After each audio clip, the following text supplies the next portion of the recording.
Good afternoon, everyone. Good afternoon, everyone. Good afternoon. This is the public meeting of the Committee on the Whole regarding Resolution Number 240261. Thank you for being here today. Mr. Christmas, will you please call roll to take attendance? Councilman Squilla. Councilor Gaudier. Councilman Jones. Councilman Young. Councilman Driscoll. Councilor Lozada. Councilor Bass. Councilman Phillips. Councilman O'Neill. Councilor Gilmore Richardson. Councilman Thomas. Councilman Harity. Councilor Ahmad. Councilor Landau. Councilor Brooks. Councilman Harity is present. Councilman O'Rourke. Council President Johnson. President, thank you. A quorum of the committee is present, and this meeting is now called to order. Mr. Christmas, will you please read the title of the resolution? Resolution confirming the reappointment of Joyce Wilkerson to the Board of Education of the School District of Philadelphia. Before I make a motion on the resolution, on April the 1st, our mayor, Sherelle Parker, announced her choices for the Philadelphia Board of Education by appointing 5 new people to the 9-member body. Under law, Mayor Parker's selections had to be submitted to the City Council for possible confirmation. Council members take our role in approving school board members very seriously. My members have heard from traditional public school supporters, parents, charter school supporters, educators, and community leaders since April 1st on all the school board nominees before confirming any member of the school board.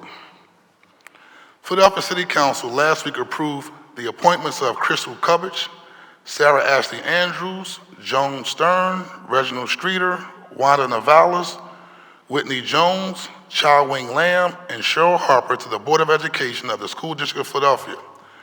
The new members of the board are Ms. Cubbage, Harper, Navalas, Stern, and Mr. Jones.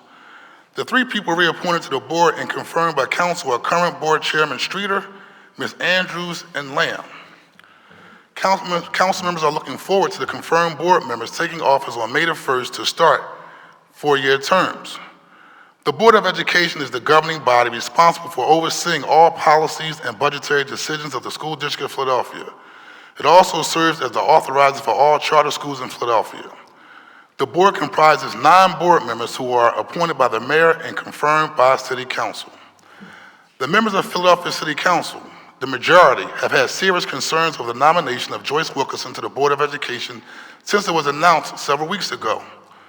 Those concerns have come from a variety of people and not just people who support charter schools.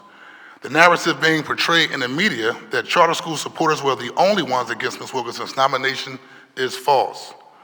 In the past couple of weeks, council members have informed Parkman officials numerous times over the past few weeks about those concerns. I will not make those concerns public out of respect of Ms. Wilkerson. Our talks have been in private with the administration about Ms. Wilkerson's nomination with the hope of reaching a solution and finding a way to approve this nomination. After discussions with council's leadership team and individual members, it is very clear that Ms. Wilkerson does not have the necessary non-votes for council members for confirmation to the school board. The councilship leadership team has also come to the consensus that despite the flurry of phone calls, emails, and other communications with council members about Ms. Wilkerson's nomination, I do not see the nomination getting the votes of 9 members either today or in the immediate future. Out of respect for Ms. Wilkerson and her service to our city, I am withdrawing resolution number 240261 from consideration. As the prime sponsor of the resolution, I have the right under council rules to withdraw this nomination. I want to thank Ms. Wilkerson for her extensive career in public service, serving as the former SRC chairwoman, as well as a member of the current school board. I want to also thank Minority Whitman Education Chair Isaiah Thomas for his steadfast work and advocacy for the students here in the city of Philadelphia. As members of the council, we are an independent body.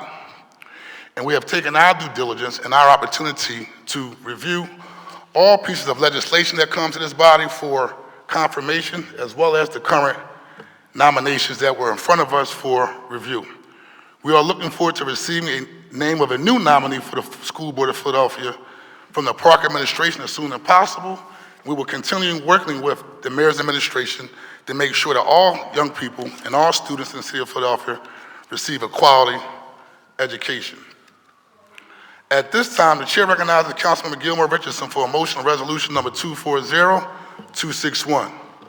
Thank you, Mr. Chairman. I move that resolution 240261 be withdrawn. The chair recognizes Councilman Curtis Jones. Thank you, Mr. President. Thank you, Majority Leader. Thank you, Chair of Education. My position on public charters is clear. I've fought for good schools throughout my district and stood beside my colleagues in cases where we have disagreed with the board. But I am here to say this morning that I trust my mayor, and I trust her leadership. And I think that if you're asking her to cook the meal, she should be allowed to buy the groceries. And if you remember, I asked some of the hardest questions in here as it relates to the existing board. I asked them, in the past, have you been slightly askew against charter schools? And that was a nebulous answer, but clearly the record suggests that it is. I stand where I stand. However, the process that we have today, I'm concerned that we are barely past 100 days of this new administration, and we're not allowing the mayor to have the benefit of the doubt, to be able to say, you know what, if you don't trust that board, trust me. And I just feel that we should, if it were some other mayor, I've been here long enough to know that we tend to do that. We tend to, on the first year, err on the side of the judgment of the newly elected mayor. And I do not understand why we can't proceed that way today. It is not a, you can clap. And this is, and I want to say that I respect the work of my members. I know for a fact you pay particular laser attention to this issue. Stood with you in public about some of the failures in my mind of fairness. However, if we are going to make a vote on this, I move that we have a roll call vote.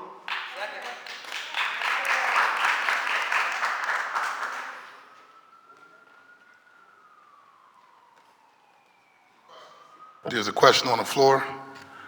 The chair recognizes Councilman Gilmore Richardson for a motion on bill number 240261 to be withdrawn.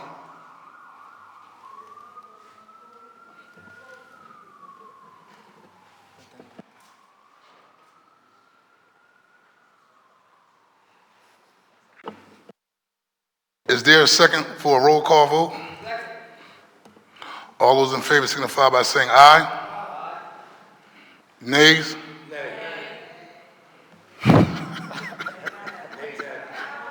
Nays have it.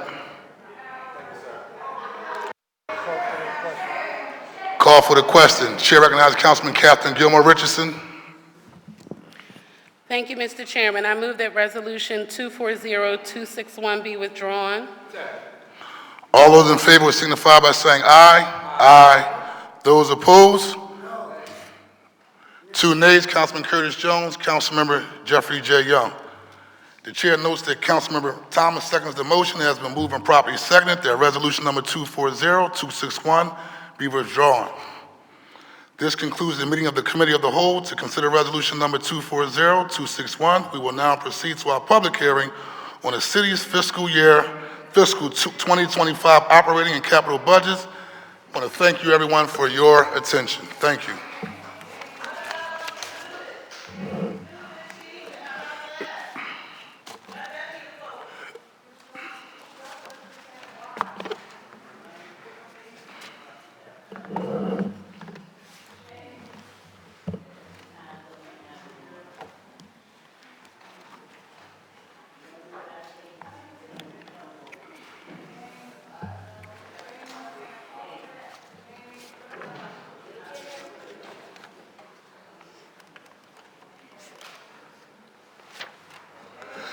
We are now in the public hearing. Will Ms. Lawhead, will you please read the resolutions and bills before us?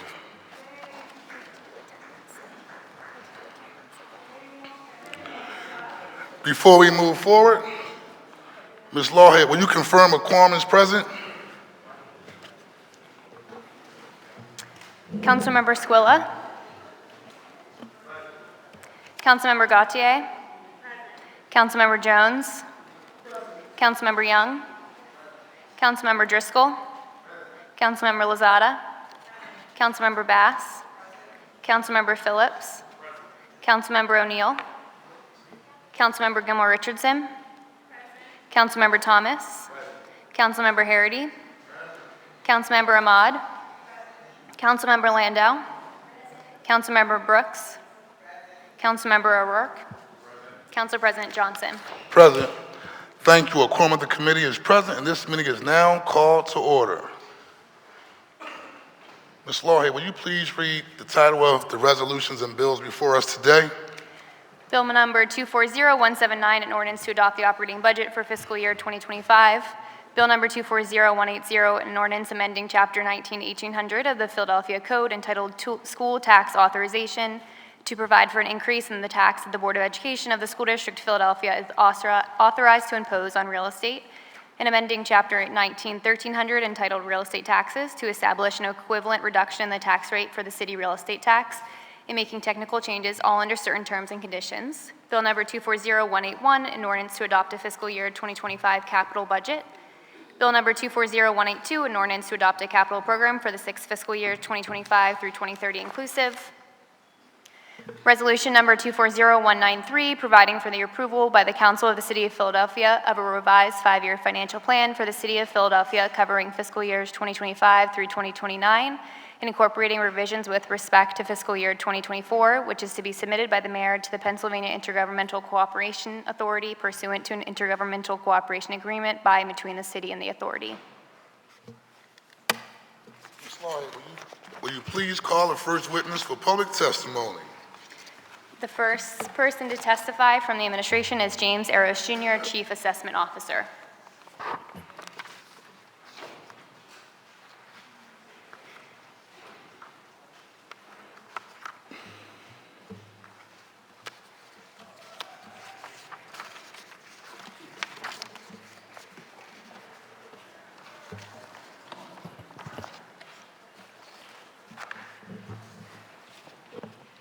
Good morning. How you doing today?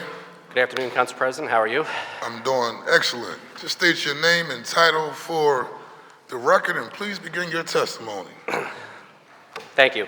Good afternoon, President Johnson and members of City Council. My name is James Aros Jr., and I am the Chief Assessment Officer for the Office of Property Assessment. Joining me today here at the table to my left is Monica Williams, OPA's Deputy Chief Assessment Officer, and also with us are Maria Holmes, OPA's Administrative Services Director, Drew Aldinger, Chief Deputy City Solicitor, and other members of OPA's senior staff. I am pleased to provide testimony on the Office of Property Assessment's fiscal year 2025 operating budget. The proposed fiscal year 2025 general fund budget totals $18,310,182, which is level with fiscal year 2024 estimated obligation levels. For tax year 2025, OPA is completing a revaluation of the entire city. This is the first comprehensive revaluation since tax year 2023. As the values are finalized in the coming weeks, OPA will be providing council with reports detailing the impact of the revaluation on the assessments of the various classes of property in the city. OPA will be available to meet individually with council members to review and discuss in detail the results of the revaluation. As part of the tax year 2025 revaluation process, OPA will retain an outside firm to evaluate how the tax year 25 revaluation of properties in Philadelphia measures against industry standards for key mass appraisal statistics. Specifically, OPA will be evaluated using the coefficient of dispersion, or COD, which measures the uniformity of assessments, the price-related differential, or PRD, which measures equity in high versus low-valued properties, and median ratio, which measures how closely assessments compare to actual sale prices. For tax year '23, OPA had retained the International Association of Assessing Officers, or IAAO, to perform this analysis as well as make recommendations for future improvements. The report issued by the IAAO found that OPA met industry standards for COD, PRD, and median ratio. For fiscal year 2025, OPA will continue to work on implementing the recommendations of the tax year 23 IAAO audit and will work towards achieving the IAAO's Certificate of Excellence in Assessment Administration, or CEAA. The CEAA is awarded to jurisdictions that successfully integrate the best assessment practices. The IAAO audit provides OPA with a roadmap towards achieving this designation and includes recommendations for internal business processes and data quality initiatives. OPA has implemented several of the audit's recommendations, including the development of a regular cycle for property inspections in accordance with industry standards, and the development of a central repository for training and policy documents that is accessible to the entire staff. In fiscal year 25, OPA will continue to work to maintain a staffing complement in accordance with industry recommendations, fill vacancies for evaluators and clerical staff with qualified applicants at both the entry and experience levels as needed, and work to fill current and pending vacancies in senior staff positions caused by attrition in the department. As part of this effort, OPA will continue to work with OHR to increase the size and ensure diversity in OPA's candidate pool for evaluation positions, and will continue to work with OHR on recruitment for specialized positions. In fiscal year 23 and 24, OPA and OHR succeeded in nearly doubling the pool of qualified applicants for promotional exams by allowing candidates to substitute experience on the job for a college degree. OPA will continue to increase the number of training and professional development opportunities for employees to ensure the department can develop future leaders in the industry. In 2021, OPA began meeting with Community Legal Services, the Reinvestment Fund, and the Center for Economic Policy Analysis to discuss issues around the fairness of assessments in Philadelphia. The efforts of this working group culminated last week when Mayor Parker announced a partnership with these groups, creating the Philadelphia Residential Property Assessment Task Force, accompanying the release of the report entitled Examining the Accuracy, Uniformity, and Equity of Philadelphia's 2023 Real Estate Tax Assessments. This report confirmed that while performance measures related to residential assessments have steadily and significantly improved in recent years, there's still room for improvement. OPA's involvement in this task force affirms the commitment of this department and this administration in ensuring the uniformity, equity, and accuracy of assessments and the assessment process. The rest of my testimony has been submitted in writing. I thank you for the opportunity to testify here today, and I'm here to answer any questions that the council may have. Thank you very much. Just a couple questions. I guess I want to kind of frame your position first and foremost. Your position is a nominated position, correct? Yes, well, appointed by the mayor, nominated the council for Nominated the confirmation. council Yes. for this body to vote and confirm you to be in your position, correct? That's the process, yes. How long have you been in your position? I stepped in as interim chief assessment officer in January of 2020. I was confirmed by council in February of 2021 for a permanent appointment to that position. 2021. Have you been confirmed currently under this new body? No, This no. new administration? The term I was confirmed to in 2021 expired in 2022. So currently you're working under an expired position, is that correct? I'm working at the leisure of the mayor at this point. Okay. But technically, in terms of this body being deliberate and confirming you to be official in the position, you currently aren't confirmed. I am not, no. Okay. You're just working at the pleasure Yes. of the mayor. Have they given you any reason why you wouldn't be introduced for confirmation from this independent legislative body? There was a resolution introduced earlier in this session, and it was tentatively scheduled, and I believe there were discussions with council staff and the mayor's office that they didn't want to rush the process, and we reached out to, or I should say the mayor's office on behalf of the department reached out to council offices to schedule meetings. I met with a number of council members one-on-one. A number of council members indicated that they were good, didn't need a meeting. But the hearing for that nomination has not been scheduled as of yet. Based upon your meetings with various council members, again, we are a confirming, deliberate, independent legislative body. Will anything expressed in any of the meetings as relates to why members would be willing to support you or concerns regarding supporting you? Because I think this would just be a routine confirmation.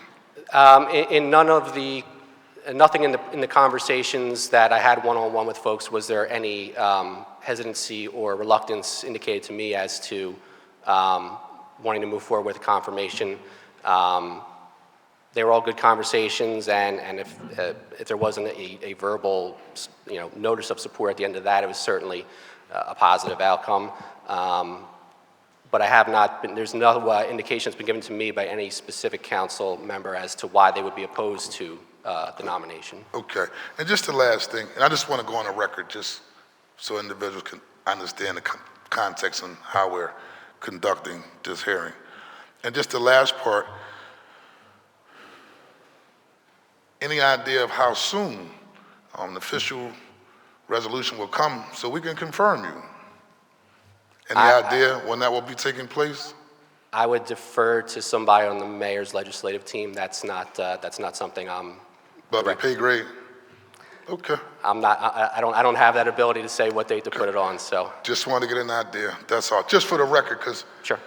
we are a confirming body, and I just want to make sure that we're all clear. The administration sends over legislation and confirmations for us to review. We independently review. We support or not support, and so I just want to be clear that although you're doing great work, you're doing good work, there still hasn't been a confirmation of your position. I have a question. I know the mayor recently created the Property Assessment Task Force and bias in property assessments, critical issue. One of the main things we've always tried to address as a body is making sure there's uniformity in the assessments that are taking place. Actually, it was my colleague, Councilman Jamie Gaudier, who kind of actually led that effort during the previous administration to kind of show that the assessments that came out in key parts of HUD district and other parts of districts across the city, the valuations were higher, the assessments were higher than other parts, and particularly in black and brown neighborhoods. So we know the task force has been created right now. What are we doing to ensure this year's valuations are accurate and fair while we wait for the recommendations from the task force? And what are we going to be doing to provide relief from homeowners who are most heavily impacted? And last, when is the timeline of the task force? So let me start from the back. The task force, it's OPA is part of it, but is not OPA led. Is going to be chaired by Ira Goldstein, who is with the Reinvestment Fund, but the mayor has agreed to it, and it's coming under the city's auspices, but I can't speak to a specific timeline of that. We're a part of it, but we're not the driving force behind that as far as, making those determinations as when it starts. The relief measures, I would defer to the Director of Finance if there's anything on that, but to go back to your original question, what are we doing? So we have a process each time we do a revaluation that looks at what values are coming out, and we do mass appraisal because we're doing 580,000 properties, so statistical modeling projects values for most of the properties in the city. And then there's a review process where the evaluation staff can go, if need be, one-on-one through the properties and sort of see where values make sense, where maybe values might not make sense. Is there a data issue that needs to get cleaned up? So that's all standard procedure, and that's all going on right now. We do know, certain parts of the city that traditionally have not been, some statistical measures are not as good as others, so we do have a focus on that. There is, I would say, a limitation to some extent on our side to how much a certain part of the city could improve in one particular year, because there's a lot of what drives the market is out of OPA's control. So I know, for instance, as an example, folks, I'm sure everybody here has seen the reports, and now Mayor Parker, when she was on council, led the appraisal bias task force for outside. But you have some neighborhoods where somebody might be able to sell their property and get a loan at a certain value, and then their neighbor a couple doors down gets an appraiser who maybe doesn't know the area for whatever reason, won't put a value on it, so they can't get a note or get a mortgage but so their property might sell for a lot less. And then you have two homes that are essentially the same, but sold for different price, and depending on how high or low the value of that real estate is, you know, if you're talking homes that are $100,000 or less, if it's $20,000, for some people that's a drop in the bucket, but at a percentage-wise, that's a huge percentage when you're talking about an $80,000 versus a $100,000 value, for instance. So we're trying to identify and look at that stuff where we can see it. That's not stuff we can fix, but certainly as we look at the equity and assessments, we want to make sure that our data is as accurate as possible and that we're trying to reflect the market as best we can.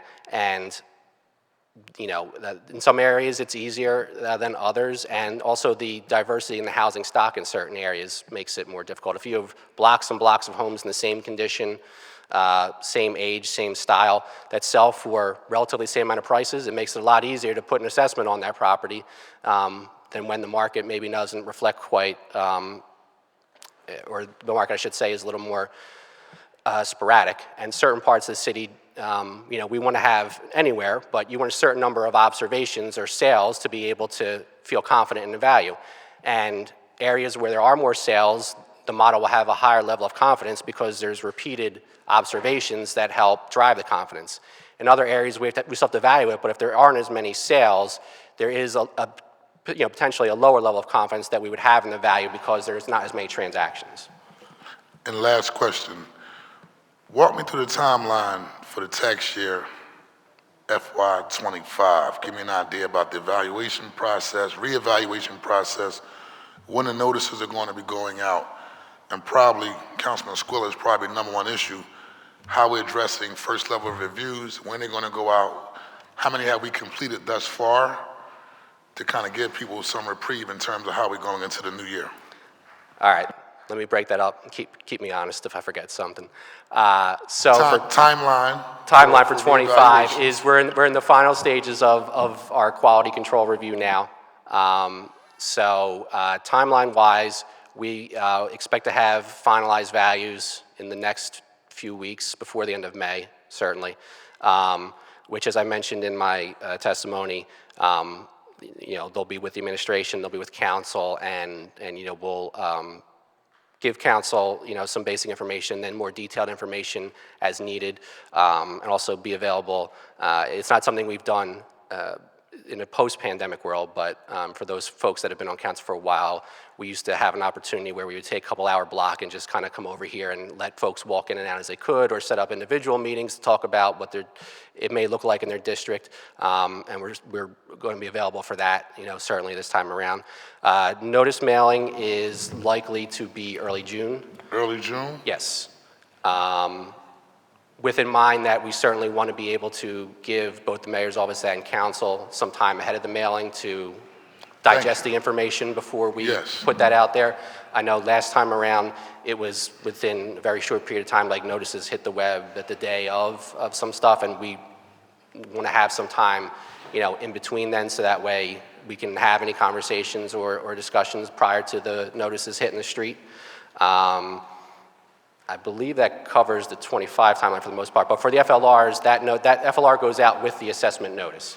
So folks will, when they get their assessment notice, the form to file an FLR will be with it. It'll be right with it. Okay. And that date, I don't have a date for you now because we don't know the mailing date, but we will probably look, say an early June mailing will likely have, I know last time around, there was a gap between posting and mailing. That's not going to be the issue this time. We made sure we procured the supplies well in advance. But we likely still will have an extended FLR application period than typical, realizing that last time wasn't typical and we extended at council's request, but we would probably be looking at a 3-month window, give or take, for folks to file FLRs, when normally it's 5 to 6 weeks. So we're kind of doubling the normal time. So folks would have a September deadline to file for an FLR. Last quick question. I know I said last question again, but just for Member DeBoe, our Chief Financial Officer for the City of Philadelphia, just real quick, Rob, what type of relief, is any relief baked into this budgetary request? I know last year we advocated for homestead exemption. Actually, it was my bill, homestead exemption, that went from, we negotiated from 100 to 80%. Is that part of this process in the mayor's proposed FY25 budget, Rob? Some level of relief for families? Yep, so I'm Rob Dubo, the city's finance director.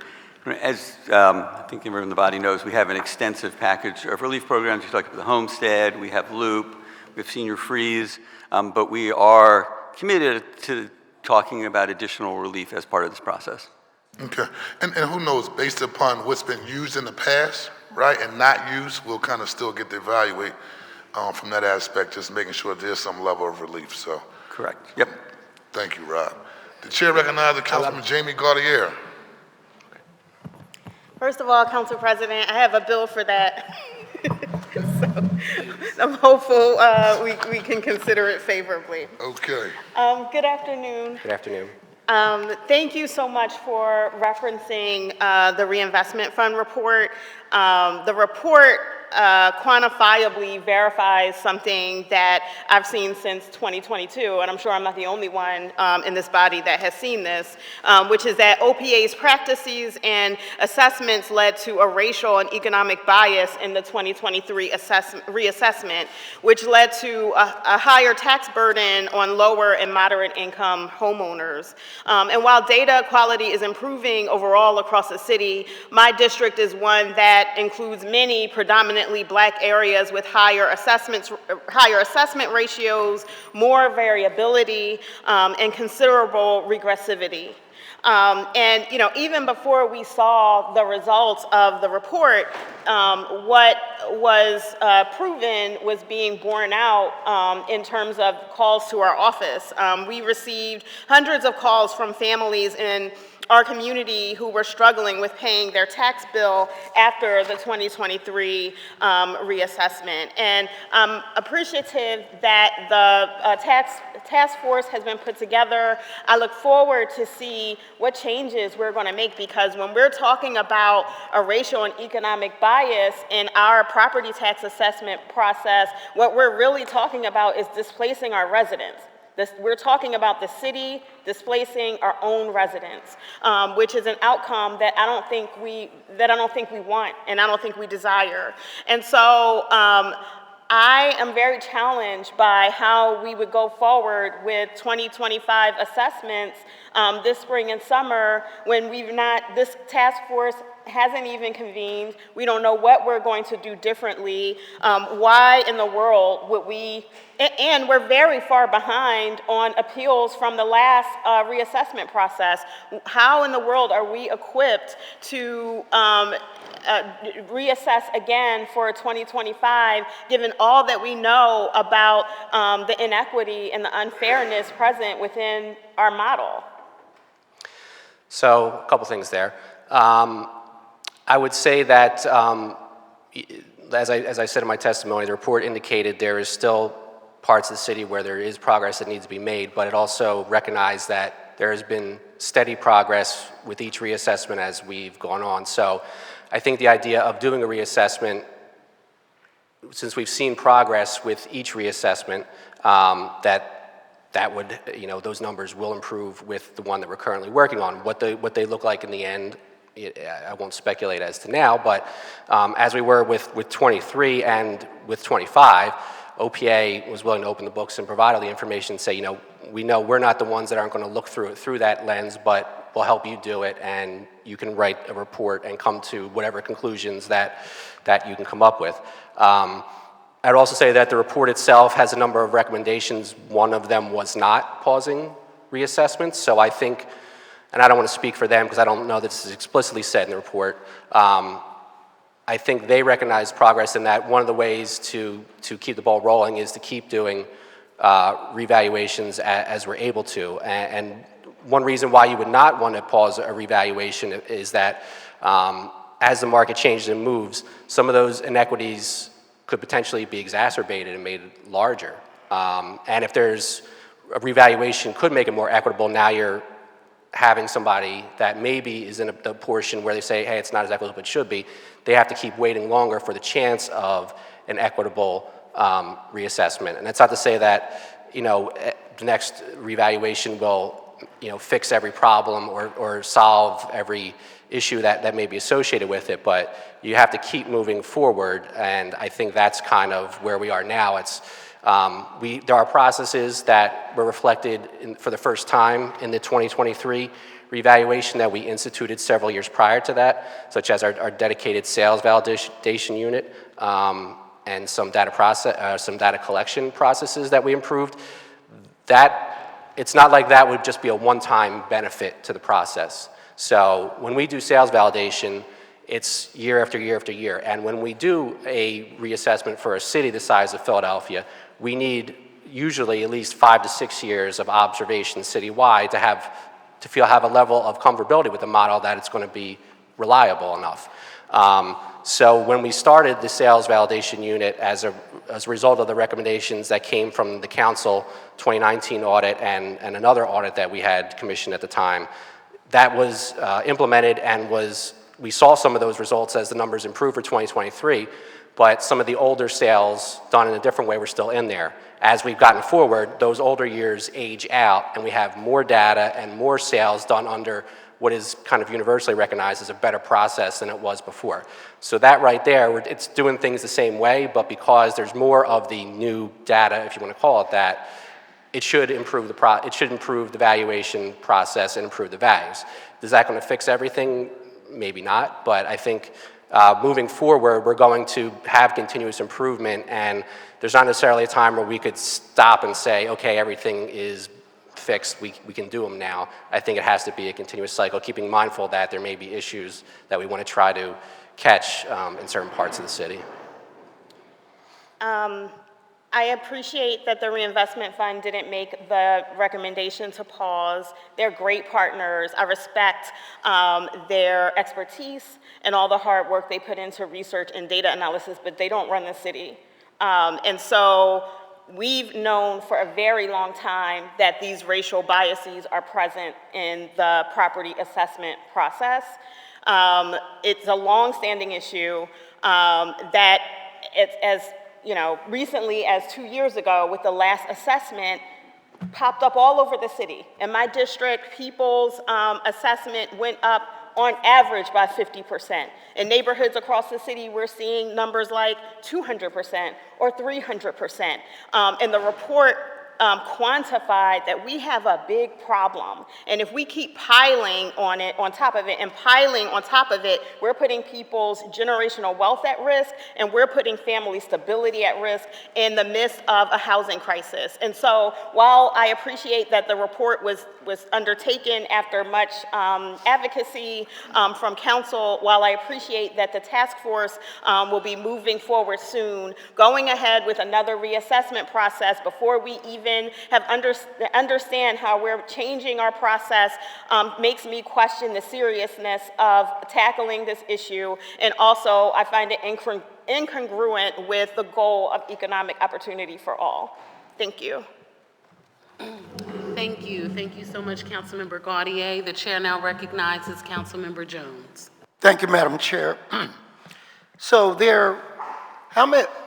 First question, what is the amount of taxable properties within the city of Philadelphia? What is their estimated worth? Taxable value or properties that are 100% taxable, because we have some hybrid that are partially exempt, partially taxable. I have a total value of taxable valuation for the city. Yes. From 2024, the last, if you would like me to read that into the record.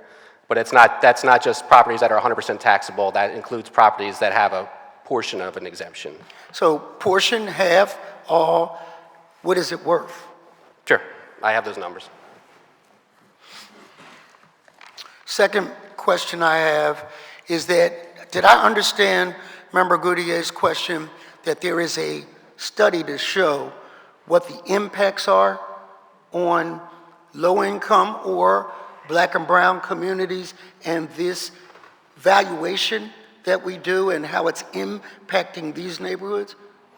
Yeah, so for your first question, certified numbers for tax year 2024, citywide assessment is approximately $208.8 billion. Taxable portions of that are $38.4 billion taxable land assessment, 116.7 billion taxable building. And so we have two ways of rectifying or justifying revenues or increases in revenues. I remember this from you. So is millage correct? We can adjust the millage rate, or we can look at the assessment rate. Is that correct? Mostly. So those two are correct, and you can also provide relief measures, and that will also have an impact on what the revenues are. So no, I'm talking about how we, if you want to turn up the thermostat on revenue, you have millage increases, or what we've been doing under the guise of being fair is to assess the average value of properties, correct? So Those are the two ways. that you would see an increase in So real estate let's- revenue? Is that- So to see an increase, we would deal with the millage. What happens is as we do the reevaluation, the property values have gone up from when you were sitting in that chair, I think it was 1.25 billion to now 200 billion. Is that correct? The So- worth of the properties, the So assessments. I think what's changed since, if you're talking about like 2008, 2009, Yes. is we went to full value. Yes. Remember, so the values went up a lot because before we were only using fractional, we were only taking a fraction of the value into our assessment. So if a property was valued at $100,000, we were assessing it at $32,000, I think was the ratio. And that was at And, the time an adjustment that we all agreed on needed And- to be yes. made.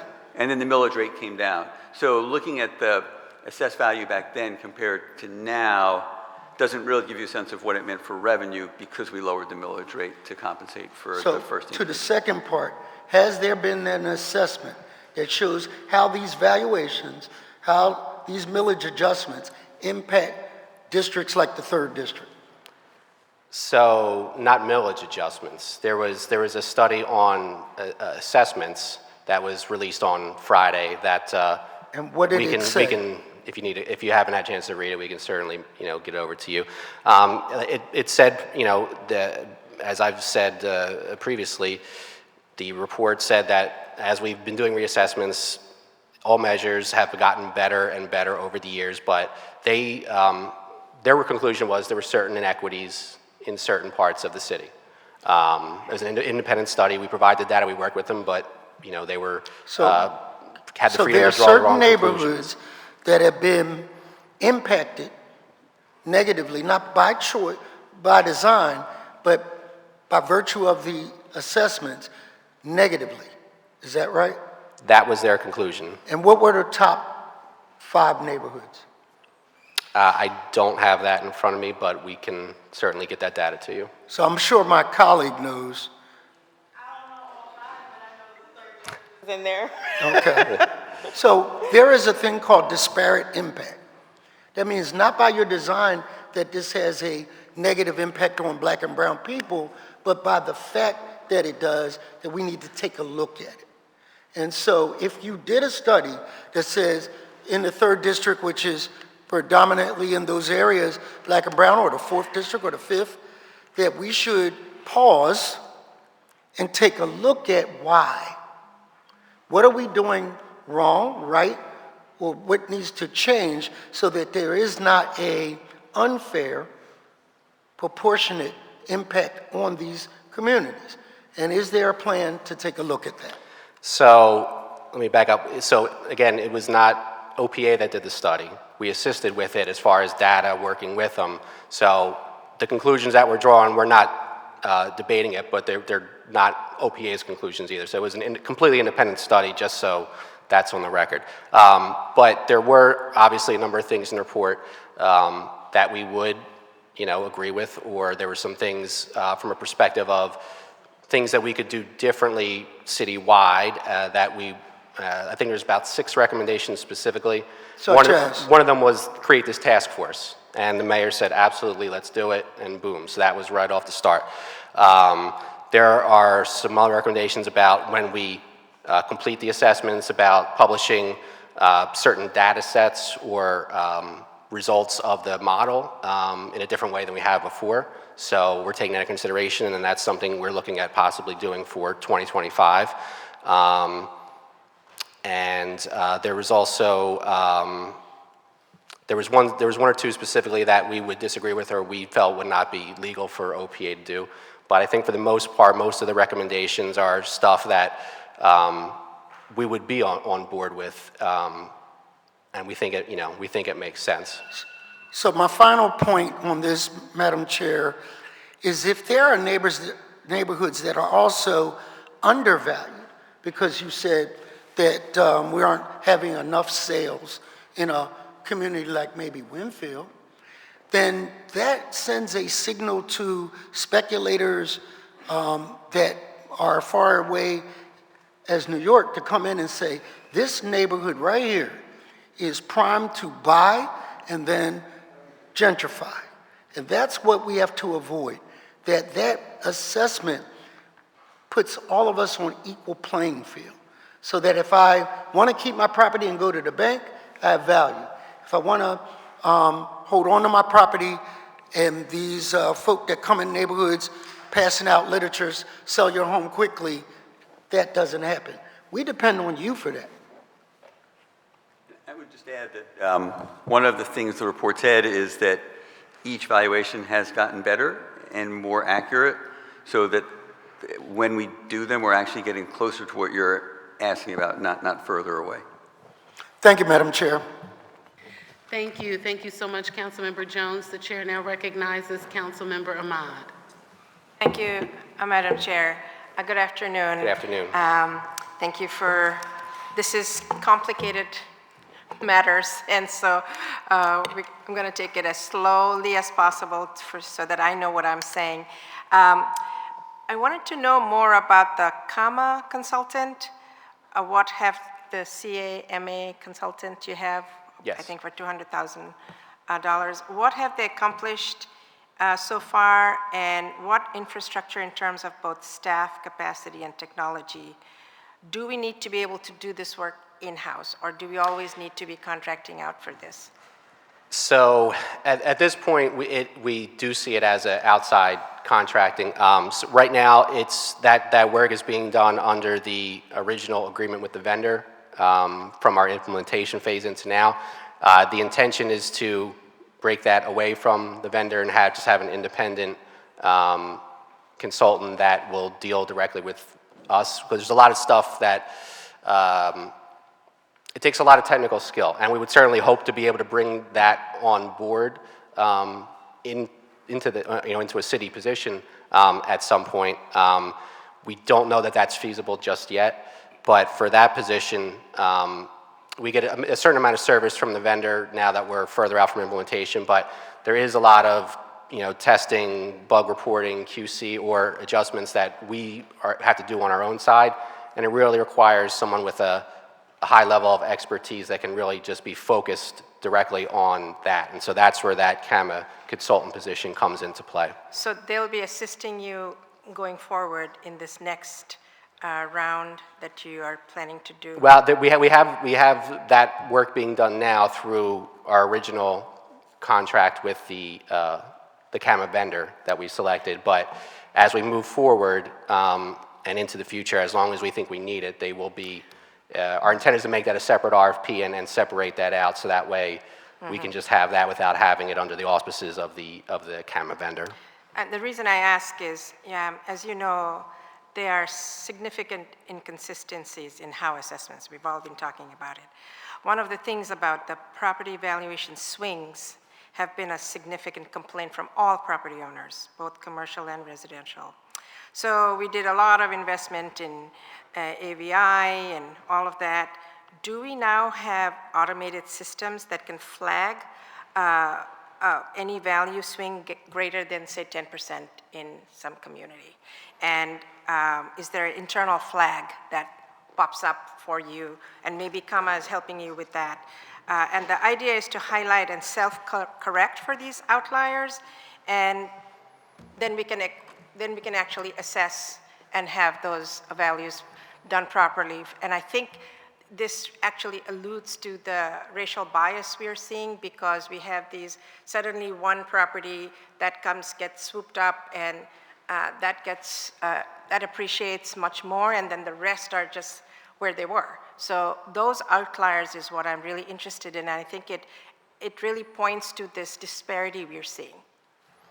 So there isn't a flag or something in the system itself that would indicate that, but when we go through and we look at what the values, are before, what are they projected to be, or what are they finalized, we do run all those metrics, so we do get a sense of how much a property may be getting adjusted one way or another, up or down, from one assessment cycle to another. But that's not in the system itself, because, if a property's at 15,000 and it goes to 17, that's more than 10% if I'm doing the math correctly. So it's a very small amount, so the system is not built that way, but we do that kind of checking on the back end before we finalize the assessments. The reason I'm saying this, we all talked about these disparities we're seeing, and if we don't pay attention to these, valuation swings, that's a correction factor, right? So Yeah. I think it really behooves us to pay specific attention to these matters when the reinvestment report, by the way, colleague Jones, I have the report here if you want to see it with all the data in it. This report is specifically, that is their biggest finding, is the disparity, which seems to be racially biased, right, and economically biased. So I think whatever you do, we really need to focus in on how are we watching for these valuation swings, and we have to disaggregate that data in order to address it community to community. Councilmember Jones's question was, sort of where are these? And this data here shows RDA's data, Reinvestment Act's data shows it's similar to yours, but actually District 4 got a lot darker, meaning that was where a lot of blips were happening. So we have, whether you agree with their map or not, I'm hoping that you're able to hone in on where these valuation disparities are showing up, so we don't have our constituents get worried and come back to you, because we already have the data that should, we have so many tools now to be able to see these and get flagged before you send out those, bills, basically. I would highly recommend you look into what tools need to be in place in order to not give heart attacks to our constituents when they see such a huge rise because of one anomaly in their community. Yeah, so when you say anomaly, you're saying there's one high sale that would drive the rest of the... So, our process with when I talk about the modeling and the number of observations, so one sale does not make a market, one way or another. Well, it's speaking to these unscrupulous people who are buying up things and then slapping together something, but the value does go up. And it's not just one thing. It can be a whole, excuse me, it can be a whole street. It can be, we've seen this happen. They're coming sweeping up, and they're doing us a huge disservice, especially when we talk about retaining wealth and building wealth. And we are taking this ability away from our constituents. Yeah, and for us, when we start looking at results or preliminary results, when we see areas or potentially larger swings, we do try to dig into that from a macro level as a senior staff and say, okay, does some of this make sense?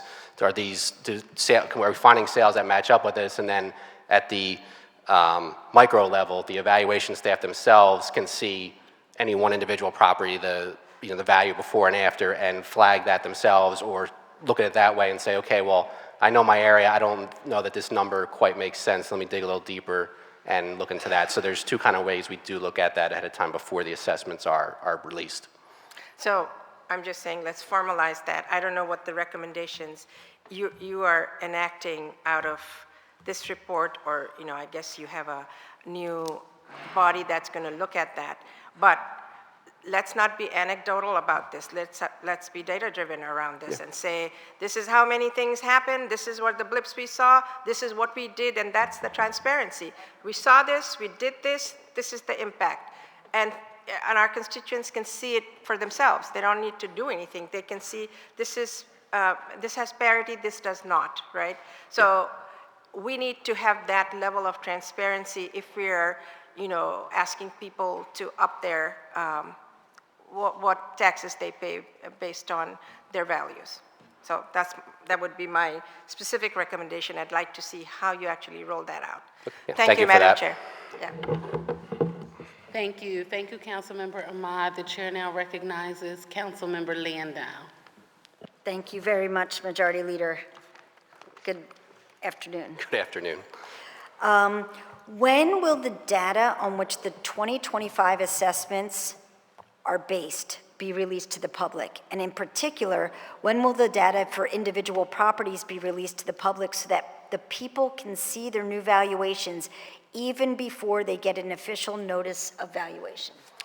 So the data, when the data is finalized, it's usually a very short turnaround from when the notices are actually ready to be mailed out. So we try not to have too much of a lag because folks may, as we saw last time, which was a longer lag, folks may go online and see their number and then forget about it, and then the notice comes and they either don't recognize that or forget that there was a reevaluation going on. So as I said to the council president earlier, we're aiming for a mailing in early June. The data, as far as the individual assessments, would likely be ready and published online. It's usually just before that mailing goes out, but we want to make sure it's not too far in advance in the sense of when it's ready to go on there, we're ready to mail out too. So we don't want to intentionally delay the mailing as opposed to posting it online to not, we certainly don't want to confuse taxpayers or have them miss it. We'd like to have those be a fast follow. So we're looking at early June. Early June? Yeah. Okay, so it'll be available to the public before the notice of valuation goes out. But yeah, our expectation is we'll have the values posted online first for the public to look at before the notices go out, but we will mail the notices fairly quickly behind that. Thank you. And the Philadelphia Code requires the OPA to make all underlying supporting data, documentation, methodology, and any other information used to certify each property assessment publicly available by May 1st. Will the OPA do so for the 2025 assessments by May 1st, 2024? A couple days. Can individual homeowners and others see the actual data that was used to value their specific property? Is that data available online and is it accurate? So it won't be May 1st because the finalization of the values will be slightly after that, but around the same time as the notices get mailed out, either right before or right after, as per the code, we'll publish our results. We did that with 2019, 2020, 2023. So we'll have that information out there, and then as far as data available, as was one of the recommendations out of that reinvestment report, is publishing more of a robust data set that's kind of like a snapshot of this is what it was at the time of the valuation, and also some additional metrics from the models that we're looking to do. So I anticipate at this point that there will be more data available around this revaluation than anyone prior to it. When? When? Yes. Yeah, we'll be publishing that around the time that we would be mailing and notifying the taxpayers of the value. So that'll go up roughly around the same time. Okay. It's going to be a good summer for all of us, isn't it? How many outstanding appeals still need to be reviewed? When you say appeals, do you mean formal BRT appeals or informal FLR reviews? FLR. Or I could give you both, but. That's, yes, thank you. Okay. Well, I flipped to the BRT first, so I'll give you those. Okay. So as of April 17th, I'm not going to call the BRT up because I can answer this for them. I won't drag them up. As of April 17th, for tax year 2023, there were 2,825 appeals still pending, and for tax year 24, 2,521. For first level reviews, we are over 90% complete, and of the remaining FLRs, those are majority either cross-filed BRT appeals or investors that filed a large amount because they own, in some cases, hundreds of properties. So we're almost 100% complete on owner-occupied properties as far as responding to FLRs from 2023. And that's part of the reason why we're at the point now where we're just finishing up the revaluations, because we want to make sure we had gotten far enough along in handling the 2023 FLRs and the appeals as BRT schedules them before jumping into this, because we do get data corrections from both those processes. And so if we had your home as being larger than it was or conditioned differently, we want to get that data updated in the system for the next go-round. So that's why we wanted to get as much of that done as possible, and almost done, but not 100%. One more, Majority Leader? Just one more, thanks. Yes, thank you. What? Why, thank you very much, I appreciate that. So I want to go back to the informal appeal process, the first level review. If a homeowner is facing an inaccurate assessed value, how quickly can OPA get through the FLR requests? Can you commit to making decisions on FLRs before the tax bills get sent out? If not, homeowners will bear the burden of paying a tax bill on a value that is not accurate, potentially biased, without the benefit of at least having the OPA to take a second look at the assessment through the FLR process. So as far as before the bills go out, so as I mentioned, we'd be looking at an extended application period for folks, which would put us into potentially a September deadline. If folks are filing that late, the ability to turn those around before bills are out would be pretty much contingent on how many applications are filed. I mean, if there's 5, we could get that done pretty quickly. If there's 500,000, we'll be a couple years at it. So we don't want them to hang out there for considerations just as that. But I couldn't commit to a specific timeline without having a better idea of what we're looking at in terms of volume. Can you talk more? We talked about this once before, and I want to get to the bottom of it. There's this problem with someone's house. You get the tax assessment. You file your appeal for your first level review. Let's say that taxes are set at $1,000. You believe it should be much lower, about $800. And at this point, because the process takes so long, your tax bill comes. Oftentimes, if you have a mortgage, your mortgage company's already paying for it. You've now overpaid. Seems like a year or so later you win, and you're trying to get the $200 back basically from the city, telling the mortgage company to give you back your $200. Can't we make it more efficient than that? Talk me through this again. So, I mean, when somebody wants to contest their value either way, we don't want, like I said, we don't want those hanging out there, but we also don't want to rush through the process because we want to make sure that, that we give them the proper evaluation. And I think this is, if I'm thinking back to the conversation that you and I had previously around some issues with some of the mortgage companies, the reality is that it's kind of, each one kind of does their own thing as far as that goes. I mean, there's been provisions that this council has passed, or previous councils, to where if somebody files a formal appeal, they are to be billed on the previous year's value. But mortgage companies will often, we've seen plenty of cases where they don't pay attention to that, or they don't care. They're saying, well, we're doing this based on.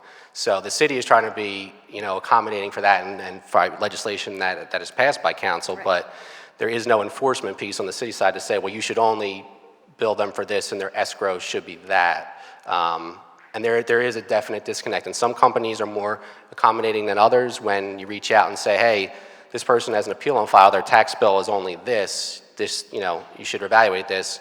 And others just, they don't want to hear it. So it can be, and I understand on the taxpayer side how that can be frustrating. I mean, it's frustrating for us in that we would like to help resolve it any way we can, and the mortgage company says, nah, it doesn't matter. We had to deal with a disabled veteran that we had processed it, and we were trying to help them out, and the mortgage company just didn't, everything was done on the city side, and the mortgage company was still being difficult about adjusting their escrow. And, so it really depends on the company you're dealing with. But even if you're supposed to be billed for the previous year's assessment, the mortgage company is taking out the escrow of the tax of the next year's assessment? There are cases where they do that. I mean, there's mortgage companies that proactively will escrow before bills are even issued. So they're making an estimate based on something as what the bill may be, but they don't have anything officially from the city saying your tax bill is going to be this based on a rate or relief measures. And I mean, certainly from our office, I don't know if the city in general, but there's nothing I know of that prevents them from doing that. And it can certainly be a burden on the homeowners when they do that. Okay, good for now. Thank you. Thank Great. you. Thank you, Councilmember Landau. The chair now recognizes Councilmember Bass. Thank you, Madam Chair. I'm going to be brief, and I just really wanted to make a couple of statements, less questions. But the first is that over my years in council, I've had, many times and occasions to reach out to OPA to get assistance for constituents. And I have to say, in the last few years, it has been nearly impossible to get service for my constituents out of your office. And I don't say that, I don't want to say that. I don't say that lightly. I take it very seriously, because at the end of the day, the constituents aren't looking at you all and saying, you didn't get back to the councilwoman. They're looking at me, that I didn't do my job, and I didn't do what was necessary to help people who are really trying to hold on, hang on to their properties. This is something I take very, very seriously. And when I hear so many questions about the process that leads up to whatever the homeowner feels or the property owner feels needs to be corrected, I then think about that point when they reach out for that correction to take place and the experience that they have. And so the experience that I've had as a member of Philadelphia City Council has been less than ideal.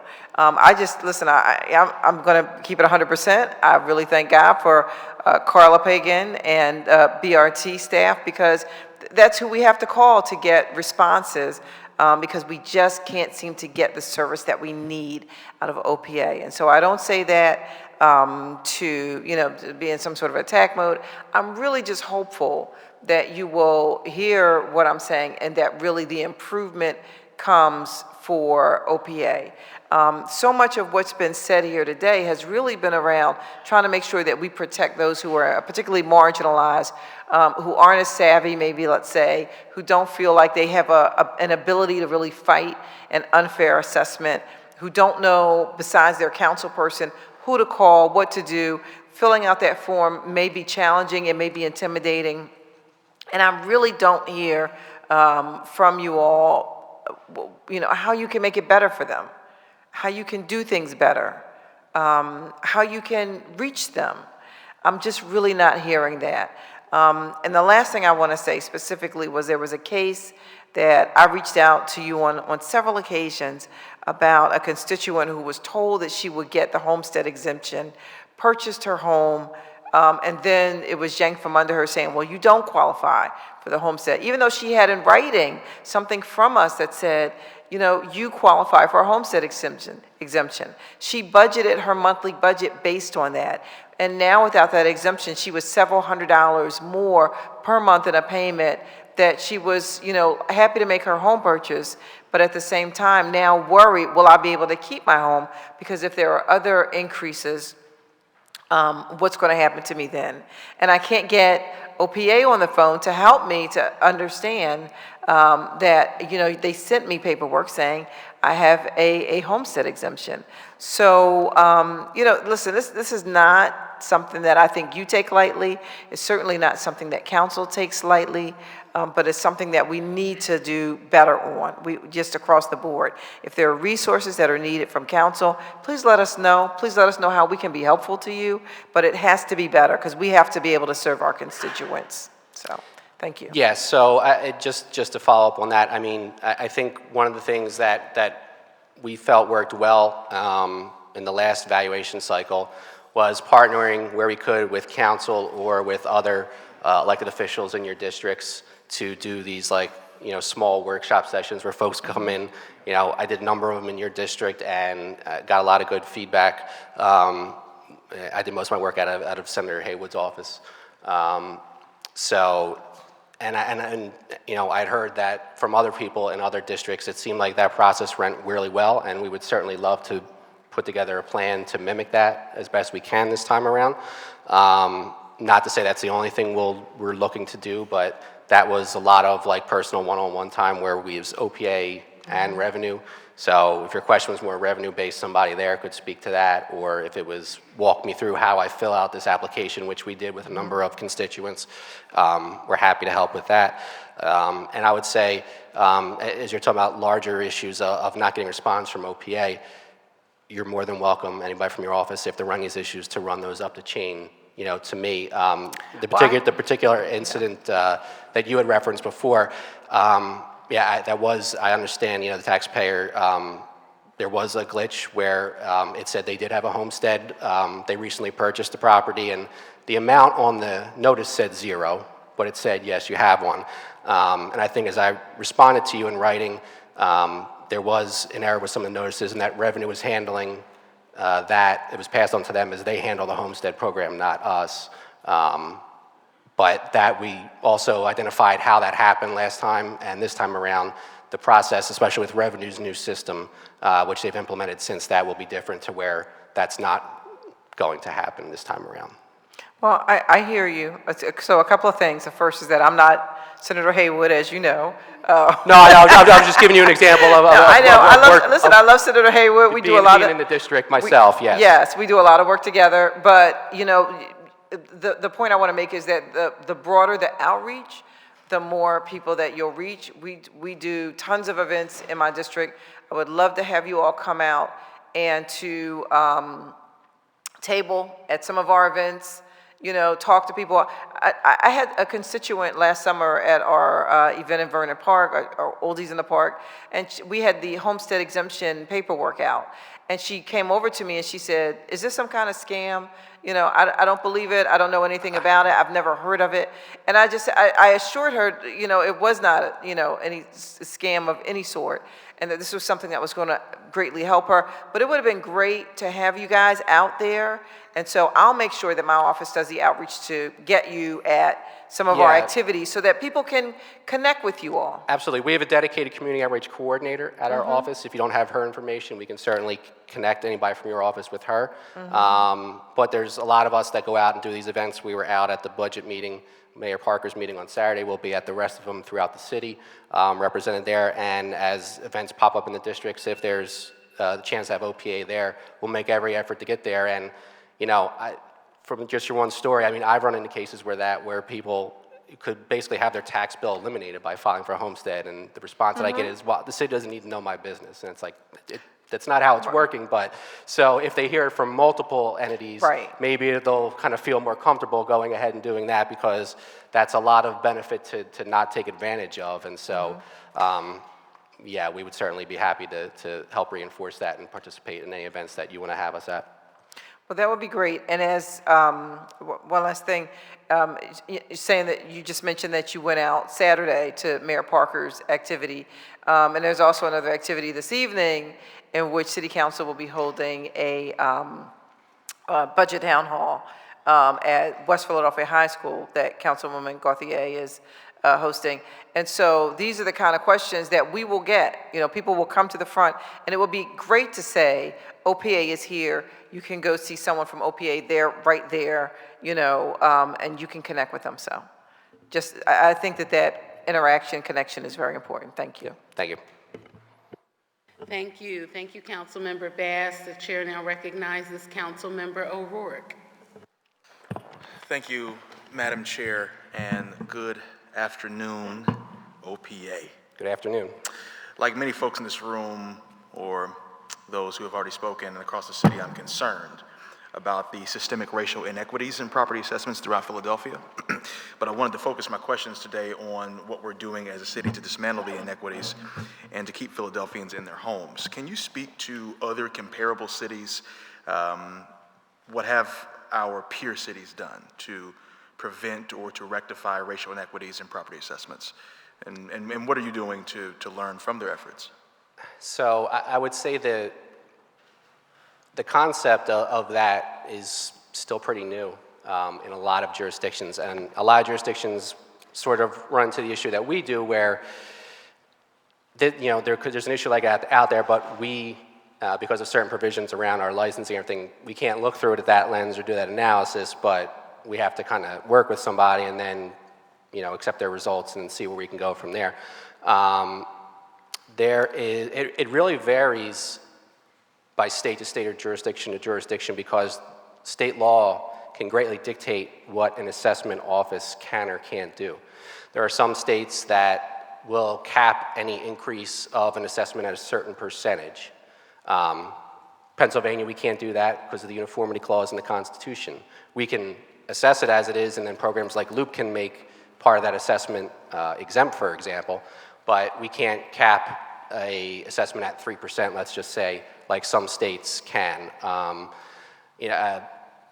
Manhattan or New York City has, I believe, assessment caps and also tax caps. So they handle things a little bit differently there. I would say as far as bigger cities, and then, but then you got to California where their valuation, once you buy your property, for the most part, your assessment is frozen until you go and sell it. So you could be in 40 years, your assessment's not changing. Tax rate will change, maybe your liability changes, but your assessment's not changing. So the difference from state to state or in jurisdiction to jurisdiction can vary how the assessment office tackles any issue, let alone that one. I would say our closest peer city that has tried to be proactive has been Cook County, Illinois, so Chicago. Their elected official out there has sort of been one of the folks leading the charge around this, and he's also leading the charge. There's a working group within the IAAO of larger jurisdictions. The biggest, Los Angeles, Maricopa County, Phoenix, New York City, Chicago, where we are petitioning the federal government for access to some of their housing data, and particularly some of the FHA-backed appraisal information where we could get stuff that we can compare to our records and say, well, is this square footage the same? Is condition the same? And we think, better data makes everything better. And so access to that information would go a long way in either confirming the accuracy of our data or allowing us to improve it. So that would be one big resource, because obviously we can't get into every property every year, even if folks wanted to let us into every property, which they don't. But having access to that data would allow us to make improvements, and hopefully would help us get to some areas that maybe are negatively impacted in ways where if we had a little bit better information, we could have the assessments look a little different. When OPA updates property assessments, what kinds of resources and supports do you all share with homeowners who receive significant increases in their property tax bills? For example, do you send information about the LOOP program or low-income senior tax freeze to folks? I'm sorry, could you say that first? I missed the first portion of your question. When OPA updates property assessments, Yes. What kinds of resources and supports do you actually share with the homeowners who receive significant increases Got it. in their property tax bills? So the change of assessment notice contains certain information about the property. It's not everything we have, but it contains a lot of the data that goes, we keep a lot of data, but not all that pertains to the actual assessment. So that is displayed on there for folks to kind of look at and say, well, it says I'm a commercial entity, but I'm just a single-family row home that has I have a 3-kid daycare. It's not really a commercial entity. Or it says my property is in good condition, but I haven't updated it in 40 years. I don't know that that's necessarily correct. A lot of that data is on the actual notice. We have a much more robust data set either on the property data website and in the city's open data set. Understandably, there's a challenge there. Not everybody can access or navigate the web to get all of their information. And then when we mail the notices out, we do include certain pieces of information around explaining how to read it, what this means. I don't believe we directly mail out anything around Homestead Loop and Senior Tax Free, since those are revenue-based programs, going out with the packet that we give out, but we certainly have that information available and direct people that way. Can't you see how that might be valuable or helpful to folks just to include that in the mail out as well? There definitely can be there definitely would be value to that potentially. I think from our perspective, we do try to separate, and I hear Mr. Dubois over here, so I should probably stop talking, but the separation of the assessment and the tax liability, we try to make a very clear delineation there while also recognizing that the need for the folks could be on the tax relief portion and not the accuracy of the assessment. The assessment might be fine, but if you can't afford the bill that eventually comes, then that's where the relief measures play a critical role, but I will defer to Mr. Dubois if you'd like to add anything. The outreach on the relief measures comes from revenue, and revenue does extensive outreach to homeowners to explain to them kind of what their options are. And among the primary ones we've talked about that are homestead, we do outreach, senior freeze, and loop. And so we try to make sure that people are aware of those. We look at how many people are signed up and where they are and what kind of outreach we need to do to get more people signed up. That's the kind of example, in fact, that we were thinking about, was making sure that folks had loop information, senior freeze, those sorts of things. Yeah, My members literally just asked me about this after our 20th church anniversary on Sunday. And so it's good that, if we can get that sort of information. No, in the council workshops that I referenced with Councilmember Bass, I mean, it was like a joint effort between, at the very least, OPA and revenue, so you had people right there that could help person out right there depending on what their issue is. So those worked well, and we hope to be able to continue that. Thank you much. Thank you, Madam Chair. Thank you so much, Councilmember O'Rourke. The chair now recognizes Councilmember Gilmore Richardson. I'm next in the queue. But at any rate, thank you very much for your testimony. And one of my original questions was relative to when you anticipated the assessment would be complete. You did answer that question more than once, I believe, during this round of questions. But you stated that early June, the data would be released to the public, and the data would be ready in May. Is that correct?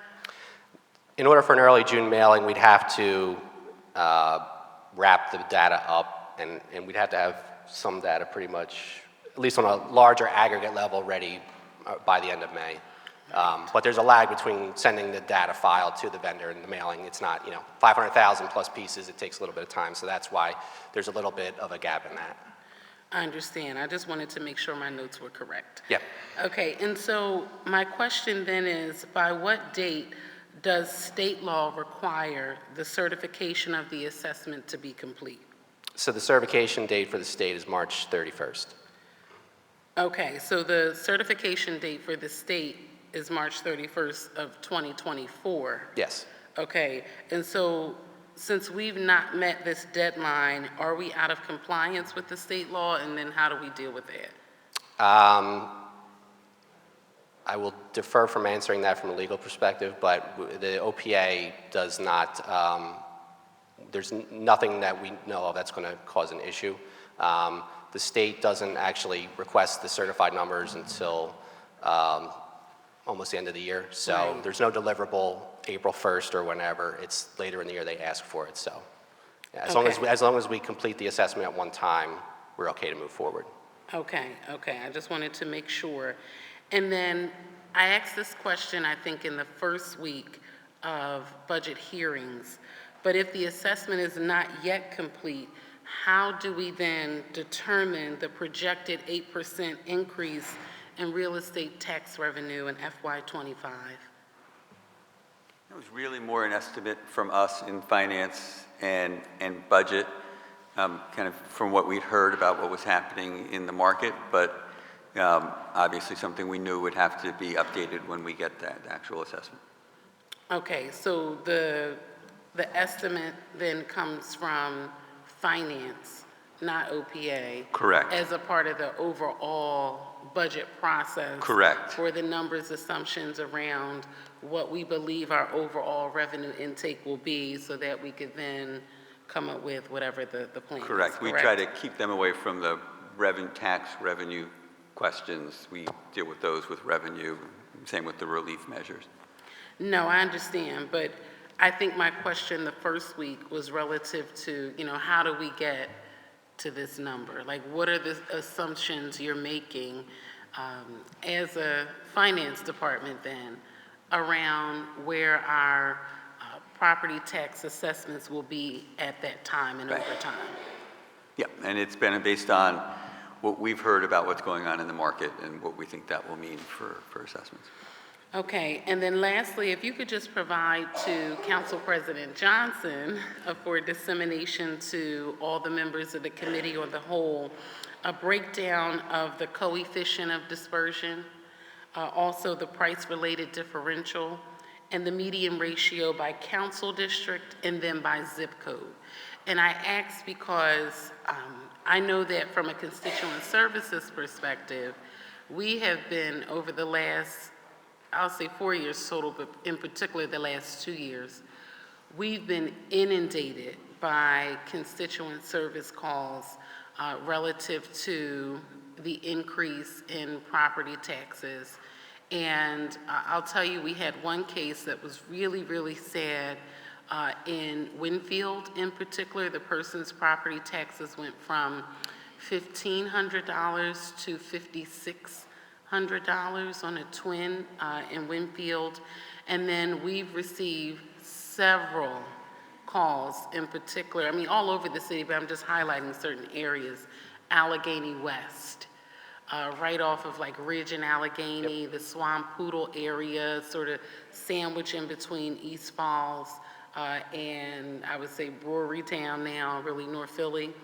But we have been inundated by calls from even former city employees who are living on a city pension who just cannot afford to maintain their properties strictly because of the property tax assessment. We've been inundated with those calls.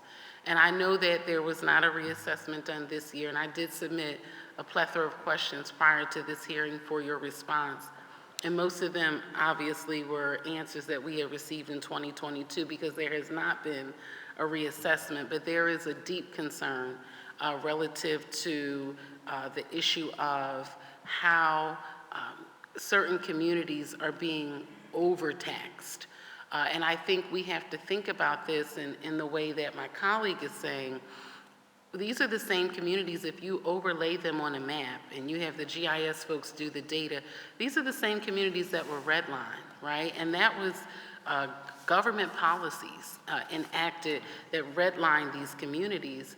And now it's the same communities that are being inundated by very high increases in their property taxes. And I think we have to take a special look at ensuring that we are not, again, repeating history and sort of redlining these communities through these property assessments. And so that is my overarching concern. We know that many families are losing their generational wealth in Philadelphia strictly because of the property taxes. It's the same issue relative to when you have a mortgage and the mortgage company is looking at escrow and seeking to determine what the escrow amount should be for the next year. They're going to recoup, and let's say if your property taxes go up, they're going to recoup for the year that they had to cover, and then they're going to ensure that they have enough to cover for the upcoming year. And so whereas it may look like your property taxes are only going up by, let's say, $1,000, really in your mortgage is more than that because you have to pay for what the mortgage company covered the year before and the estimate they're giving for the next year. And that was that one particular case we had from the constituent in Winfield who had to quit the job she was on to get another job in order to meet the property tax amount because her mortgage had gone up so significantly. And so that is my overarching concern. I think we don't need to be in the business of pushing people out of this city because the way the private real estate market is going at this point is very difficult for people to find affordable housing and to purchase an affordable home for their families because you know that home ownership, helps to generate generational wealth. But I'm very concerned about where we're going with the property assessment system because we're not able to do it on a regular basis. Folks are having sticker shock. And then they call us and all we can say is, well, this is the assessment. We didn't change the tax rate, right? We didn't do anything else, but now we're stuck dealing with these questions and concerns. And so I'm really concerned about that. I think we need to do as much as we can for people in this moment of significant sort of real estate change in our city and figure out how we can help them as much as possible. Very quickly, my last question is relative to the interface. You talked about revenue. I want to talk about specifically the interface with your department, with OPA, and then revenue, and then also the Department of Records, to ensure that when we're going on phila.gov, you can see the actual owner. I find that many times it is updated on revenue where you can see the owner, the current owner reflected, but it's not always reflected on the OPA part of that site. Where are you all in process with that?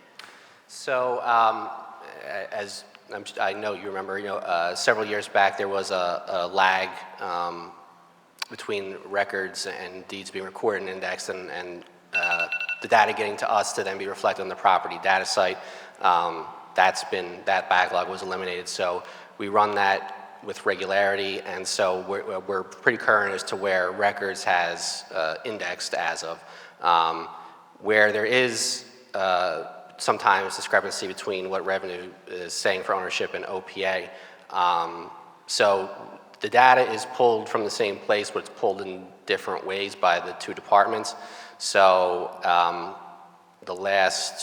say within the last 2 months, we've been having conversations around how each department is pulling and updating that data, and the goal is kind of to be, if not identical, at the same time, almost identical, so that way, we're both doing things in the same way, and maybe it works a little better for one place than the other, but we do kind of want to be in sync there, so that's actually a process we're working on right now that was raised through another district office a couple months ago, so. Sure. And really quickly, because I do want to honor the clock, that is something that I know we had talked about several years ago. And I know that there were a few cases that I notated specifically. One of them was updated, okay? And I did check to ensure it was updated. The other was not. And that's okay. But I just need to know how far along in that process we have gotten and how many are left over. Yeah, I don't know how many out there that we have an update pending. I can look into that and see if I can get you a number. I know there are some cases where our records are updated and it's not reflected on the site. Those have gotten smaller and smaller, and discrepancies with records and revenue have gotten smaller and smaller. And like I said, the goal is to have basically match up revenue at the same time with the website. Occasionally there's an issue. So the property data site contains a lot of OPA information, but it's not an OPA managed website. It's not like our website. Okay. So sometimes if there's a discrepancy, we just have to reach out to OIT and we get it rectified, but it's not something we can directly tap into or fix. But that's very rare. So it's not a widespread issue, but occasionally there might be an issue updating, and then we have to reach out and take like additional steps. But a lot of times we don't get made aware of that until someone reaches out and says, hey, you said you updated this. Right. We did. Oh, it's not on the site. We'll reach out and have somebody make that update. But that's a very, very small number of cases, but it's important to obviously anybody it does happen to. Okay. Thank you very, very much. The chair now recognizes Councilmember Brooks. So much. So I'm in the same line. My first questions were so very similar to all my other colleagues. But, last year, OPA told us that they were doing more outreach to residents about tax relief program. And I was wondering if you had the information on how your outreach has changed, and have you seen an increase in eligible people seeking exemptions? So I think that's revenue, but let me let Mr. Dubois take that. Yeah, that is revenue. I can tell you how many people for FY23 were signed up for each program, if that's helpful. We had 236,000 homeowners had homestead. Another 19,444 had senior freeze. 14,147 were in the loop. And then about 8,300 were in UPAs, in payment plans. So that's the universe of those relief programs. So have you seen an increase of people requesting for exemptions? Yes, it has gone up every year. I can get you that, how it's changed year to year. Okay. So I know people have been expressing confusion about what relief is available. So how are we targeting folks who might be intimidated by the review request process to make sure that they know about the process and don't feel and just don't drop out? You're talking about the FLR, the first level review process? Yes. Okay, then that's back to AJ. Yeah, so For the first level review process, like I said, when we do the notices, everybody gets an application. And I think as I mentioned, and I'll mention again, because I think they're very important, is the workshops in the districts where people can come out in a more informal setting and hopefully don't feel intimidated to come in and ask a question or look for an explanation as to what this means and do I need to file this. You know, OPA will never say, yes, you should, no, you shouldn't file this, but we can explain to them the implications and the information that's on the thing and how how the value is determined. And then, in a lot of cases, people say, well, yeah, I'd like to go forward with that, and we can help them fill out the forms and go forward with that. We're also looking at the opportunity to partner with any other city agency that could be helpful. So, particularly the CEO office, see if they have some outreach potential there that'll help us get to some areas where folks either just, I would say don't, if you look where stuff, where appeals and FLRs are traditionally filed, they tend to be the same places, and it's not necessarily a reflection of the accuracy of the assessment, it's just whether somebody wants to take the time to contest it, so we want to make sure that folks in areas maybe where they might want to but just aren't filing the FLR, that they have the information and they can make that decision for themselves, but we don't want it to be due to a lack of information from the city's perspective. And just for clarity, you said it's one in every district, or there are like various district meetings that are available for folks to go through this process? So, you mean the workshops? Yeah, workshops. Yeah, so with the 2023 revaluation, it was basically, it was through, actually, some of it was through then Council Member Johnson's office, but we coordinated with one of his staff members and also folks from the individual districts themselves that reached out and said, hey, we're having these community meetings, or we're going to set these up, and we had locations, whether it was a gym or whether it was, state senator's office or rec center, and basically, they be putting the word out that we're going to have these meetings, and you can come ask questions, and you can come get, information, and, most cases it was OPA and revenue that was there to talk about either the assessment or the tax relief side of things, and we basically got out to, we did close to 100 meetings that year as requested, and where they were getting set up. And then obviously folks could contact us directly, but being out in the community and going to these meetings, it's certainly a more personal response than even just calling up somebody on the phone or shooting an email. And some folks understand, they say, you know what, I think I'm good and I don't need to file this, and other times it's like, okay, yeah, we're not convincing them one way or another, but based on what we've explained to them, they say, okay, yeah, you know what, I need to move forward with filing a first level review or a BRT appeal in this case. Okay. And another one, have we done a data analysis of who's submitting the first level review request? Based on racial, economic, or geographic demographics? No, we don't use demographic information. We don't do any analysis by demographic information. We have general information as to where, we can see where they're filed in the city. We look at from a location, but not anything else as to who might live there or anything else about that. And so that's where I say, we see that certain parts of the city might file more often than others, but we don't necessarily, it's informational to us, but we don't necessarily consider that a sign of accuracy or inaccuracy of an assessment just because somebody did or didn't file. Okay. All right. Thank you. You're welcome. Thank you very much. The chair recognizes Councilmember Jamie Gautier. Thank you, Council President. I want to talk more about constituent services and community engagement. We constantly hear from constituents that they're having a hard time getting in touch with anyone at OPA when they want to understand their assessments. Our constituent services team reports the same. Looking at your budget detail, I see 10 budgeted positions under administration, 216 in the evaluation department, but it's not clear how many individuals in either department handle constituent calls. So how many individuals do you have available to answer constituent questions about reassessments, and how many are budgeted for FY25? How many calls or constituent cases does each individual handle currently, and how long is is the wait for a callback? And what kind of investment is OPA making in increased capacity for constituent-facing staff ahead of the tax year 25 reassessment?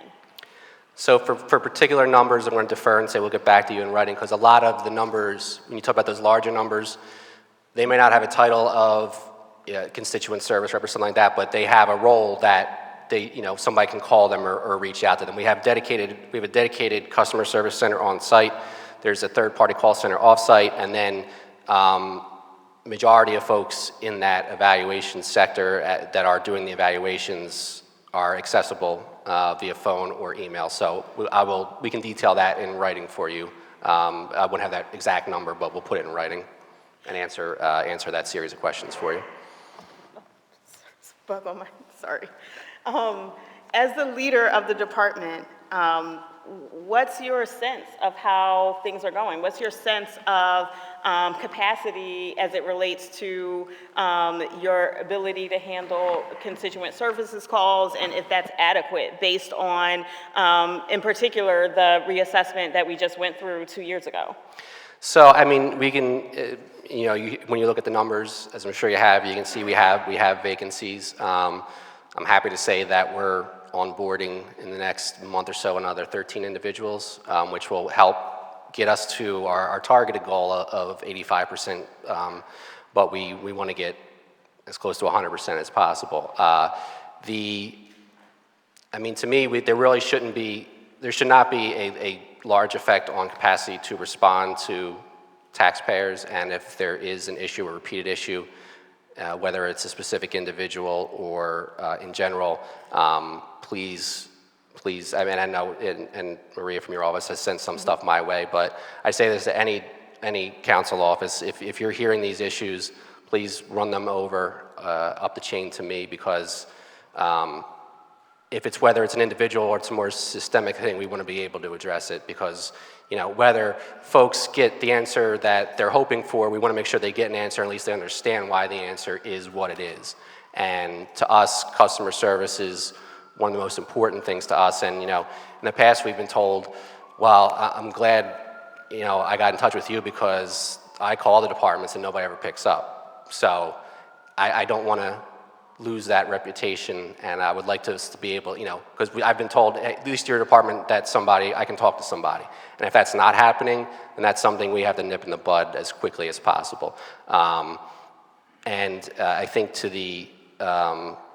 as we fill these vacancies, that'll make it a little easier to do that, and we're hoping we've looked at a couple other pathways to help get to that number. It'll involve a little more training of bringing people in, so they're not right away going to be able to do it, but it'll allow us to staff up and get to a capacity closer to where we would like to be, and therefore minimize any such complaints like that you're talking about with a delay in response. Thank you. We're happy to send you information that we've been hearing from our constituents, along with concerns our constituent services team has had. I do think it's important to nail down these details. How many direct constituent facing staff do you have? What is the sort of standard in terms of them getting back to people and how long that takes? And what does that investment look like for FY25? And then my last couple of questions are about engagement. Can I ask another question? Okay. While we get a lot of constituent calls directly to our office, we also have wanted to see OPA available to hear people out on a community-by-community basis to address issues and concerns directly. I was at a recent community block meeting where home values went from the 200,000s to the 500 to 700,000s. And while I understand that sometimes there's a good reason for those types of differences, everyone on the block was experiencing that same issue, and they called me to a meeting, and while I'm always glad to meet with constituents, our office is not equipped to provide an expert answer on the analysis and the methodology for the reassessments. And we've asked for, these kind of community by community meetings in the past, and that was not really agreed to. So does the OPA plan to assist with community meetings that expand your community-facing capacity? And by this, I don't mean meetings just to talk about various programs. I mean meetings to talk about what happened in various parts of our community. And how many staff do you have or plan to add to address the need to do this during the next round of reassessments? So, as I mentioned earlier, we have a dedicated community outreach coordinator and she can do a certain level of meetings. For the meetings where maybe a different level of expertise is needed, majority of our senior staff, including myself, are available for those kind of meetings. So really, it would how many of us are out there at any given time is determined by what the request is or what the need is to address these specific issues. And something, you and I talked about this separately offline. Yeah, I mean, we're definitely open to the possibility of having more, we gave a almost 2-hour presentation to your staff. I don't think most community members want that, but if there's a higher level than hey, we assess properties, we can certainly do any presentation that is needed or wanted from the community, or to listen to the concerns or hopefully answer questions, whether that's either questions you want to give us ahead of a meeting that are coming up, or if it's one of us being out there in person to help answer the questions. Thank you. Yeah. Thank you, Mr. President. Thank you very much. The chair recognizes Councilmember O'Rourke.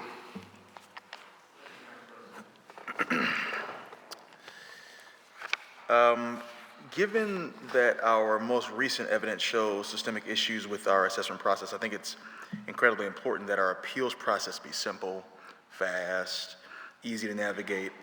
If we know our process is prone to making errors, including over-assessing low-income Black and brown neighborhoods, we need to make sure those most impacted have the tools to fix the errors quickly. Can you walk us through, step by step, just for the record, what a person would need to do to file an appeal for their property assessment? So I'll talk about both review processes, if that's okay. Please. So there's the first level review process, which is an informal review. That's just a petition to the OPA directly. The owner or their designated representative would fill out the form. It says, I believe, there's a couple different options. I believe the market value is not correct. I believe I should have an exemption that's missing. We ask them to try and estimate, if they know, what they think the value should be. And it's not a requirement to where if they don't put a number there, we just toss it out. But it is helpful because some folks, admittedly, will say, well, I don't know what it's worth. I just don't think it's worth that. So, okay, that for us, especially, but if somebody just got an appraisal, let's just say, they did a refi or whatever. Well, I have an appraisal that says this. Okay, great. Would you provide us a copy of that? And then additionally, there's a section where you can put comments in, and my recommendation whenever I talk to somebody one-on-one is, here are the resources that are kind of tell you what we have on record, but even if you don't have access to this or you don't want to look at it, just tell me everything you can about your property. Pictures, whatever. The more detail, the better, because that could lead us to see where we might have something wrong. So if, I think I might have referenced it earlier, if we thought your property was recently renovated, but you say, well, it hasn't been updated since 1980, for instance, okay, do you have pictures? Can we come out and do an on-site inspection? We'll do that. We don't want to intimidate, or we can't force people to do it, but that the best way to verify that data is correct or incorrect is to actually get inside the property. We can walk by the outside, we can see stuff through imagery, but if there's something inside that looks different, we don't know that until, we're allowed in or we get notification of that. So all those things are most helpful. We get FLRs that doesn't have a value and just says, I don't want to pay any more in taxes. I mean, we'll take a look at it to make sure we didn't assess a property as $1 million when it should be $100,000, but there's not a lot of detail for us to say our record could be wrong. So we'll look at it, but if everything seems to be, correct on the face, there's not really anything in that kind of case that we would do. So that's why I say give as much detail as possible, because there might be one thing that you don't think is important that we might think is important, and it could affect the change in value. The other process is the formal process with the BRT. So that's, and just to back up, I'm sorry, for the FLR, whatever OPA decision makes, that's the decision in and of itself. It's not, doesn't have to be agreed upon by the taxpayer. We could disagree, but the OPA will make a judgment on the petition for the first level review. For the BRT, it's a formal process where they would present their case before the 7-member panel, but that's an independent body that can agree with OPA, can agree with the taxpayer, can fall somewhere in the middle or otherwise. And then in cases like that, you know, we will see cases where the appellant and the OPA will exchange information and come to a mutually settled, mutually agreed upon value, and they'll withdraw the case at a certain number that both sides agree upon. But whichever process they go through, what I tell everybody, it's just give us as much detail or information about the property that you can possibly give us, because that helps us make sure our data is correct. There's a process there, I'd say. Can I get one more question off? Thank you, Council President. A bit of a shift. I know that the city's service design studio has been a great partner for other agencies in creating more user-friendly processes and procedures, like designing accessible mail-in voter guides in 2020. Has OPA tried to engage with the Service Design Studio to attempt to build out a more accessible and user-friendly appeals process there? We have not, no. But I would say we're open to anybody that wants to partner, and if there's a way to make it a little more user-friendly, yeah, we're definitely open to having those conversations. Thank you, Council President. Thank you. The chair recognizes Rue Landau. Thank you, Council President. First question has been resolved to a degree. I just want to underscore what my colleagues are saying. You've got to do more community engagement. People don't understand the process, and I think what you hear from them on the ground could inform how we would create a better system that would root out bias, because I think that's the important thing here. I wanted to just touch on again, how does OPA use technology and data analytics to support its assessments process and decision making? So there's a couple different ways. So technology, to what I was kind of speaking to with Councilmember O'Rourke, technology is at a point now where we have a lot of desktop applications that eliminate the need to be walking up and down blocks and blocks for as much of the time of the year that we normally would. So especially when you get, I mean, today's not a hot day, it's the hottest day of the year, but it's 100 degrees in the summer or 20 degrees in the winter. We have aerial imagery and we have street level imagery that allows us, that's run on a yearly basis, that allows us to kind of walk the block virtually and see different things and what changes, you know, might be occurring. And then from the mass appraisal standpoint, we run analytics. So when we do our mass appraisal models, there are the model spits out numbers and reliability numbers, and we run other analytics. So the couple different performance measures that I mentioned earlier. We look at stuff through a number of different ways. I mean, we've even looked into AI stuff, some black box analysis. We can't use it because we have to be able to explain it and present data, but we have a really great mass appraisal team that's actually presented internationally several times on some of the innovative ways that we're trying to come up with to help us analyze data better. So love to keep building on it, but I think we're pretty advanced in that, but I will always say there are ways to improve. Yes, as much as we're using data, we got to talk to people on the ground and talk to the homeowners and talk to the neighbors and see the streets. Thank you. Thank you. The chair recognizes Nina Amai. Thank you, Council President. So Majority Leader alluded to this when she was asking about the projections. And so we know that the city considers the cost of appeals when they project a property tax revenue, right, for the 5-year plan.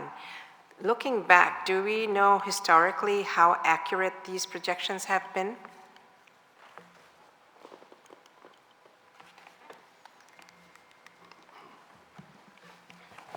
I probably have to get back to you on that. I think they've been fairly accurate, but I can't give you a precise answer, so we'll get back to you on that.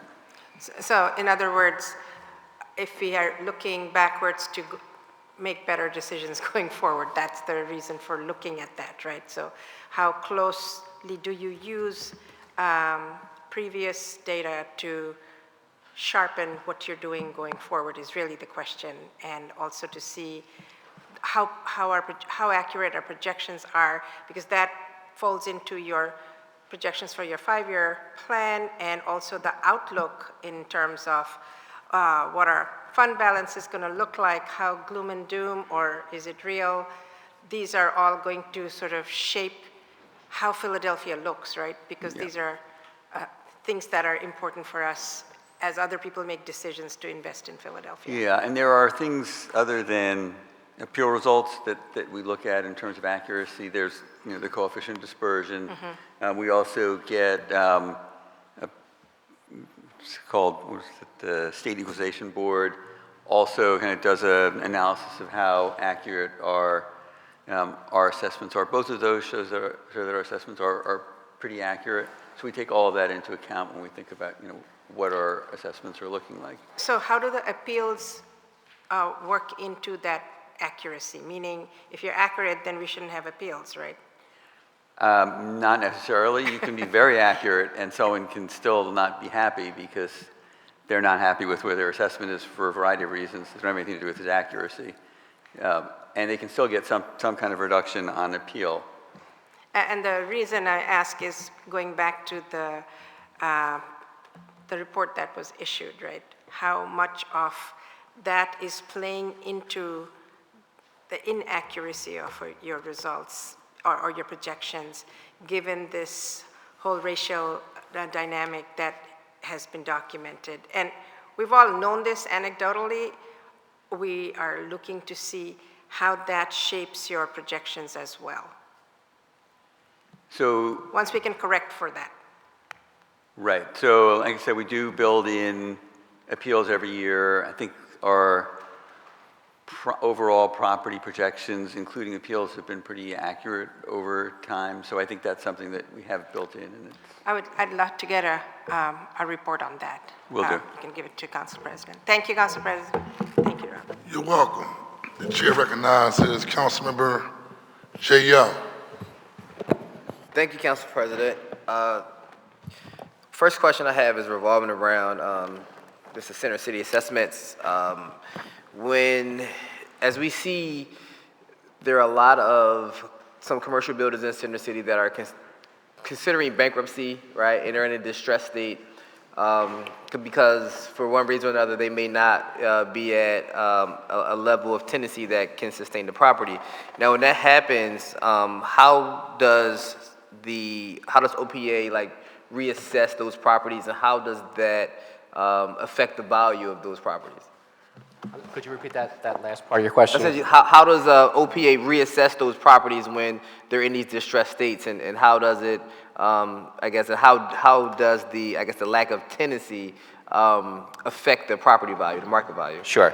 So at the beginning of the assessment process, take Center City office buildings as the example. We use, it's still a mass appraisal process, although just a little differently. So instead of using sales as the driver as we do in residential properties, we consult with our industry experts and we use standard rental rates, vacancy rates, and back into an income stream, cap rate, and then estimate the value of the property for every class of building and for different locations. When you have a case like we've had recently where vacancies in certain buildings have much exceeded the estimated, rates of vacancy back in spring of 22 when we finalized the 23 values, those owners are filing an appeal, and if the property is valued at $1 million or more, which in the case of a Center City office tower is going to be in excess of that, the Board of Revision of Taxes requires them to file an appraisal with the board prior to a hearing if they filed the appeal. And so then we'll get the actual rent rolls, income streams on the property, and then we'll basically go through and calculate if it's necessary revised value based on the actual numbers that the property has for the given tax year. So if we had the assumption for that class of property that there was going to be a 10% vacancy rate and the actual for the property turns out to be 35, we have to look at the actual number and then respond to an appeal or come to a settlement perhaps based on whatever revised information that is given to us at that point. Are you able to provide us with the number of properties, I guess, in office towers that have filed for appeals, or is that something the BRT has to do? We can look at identifying for them. I mean, we share that, we both have access to that data, so, we can take a look at that and provide to the chair.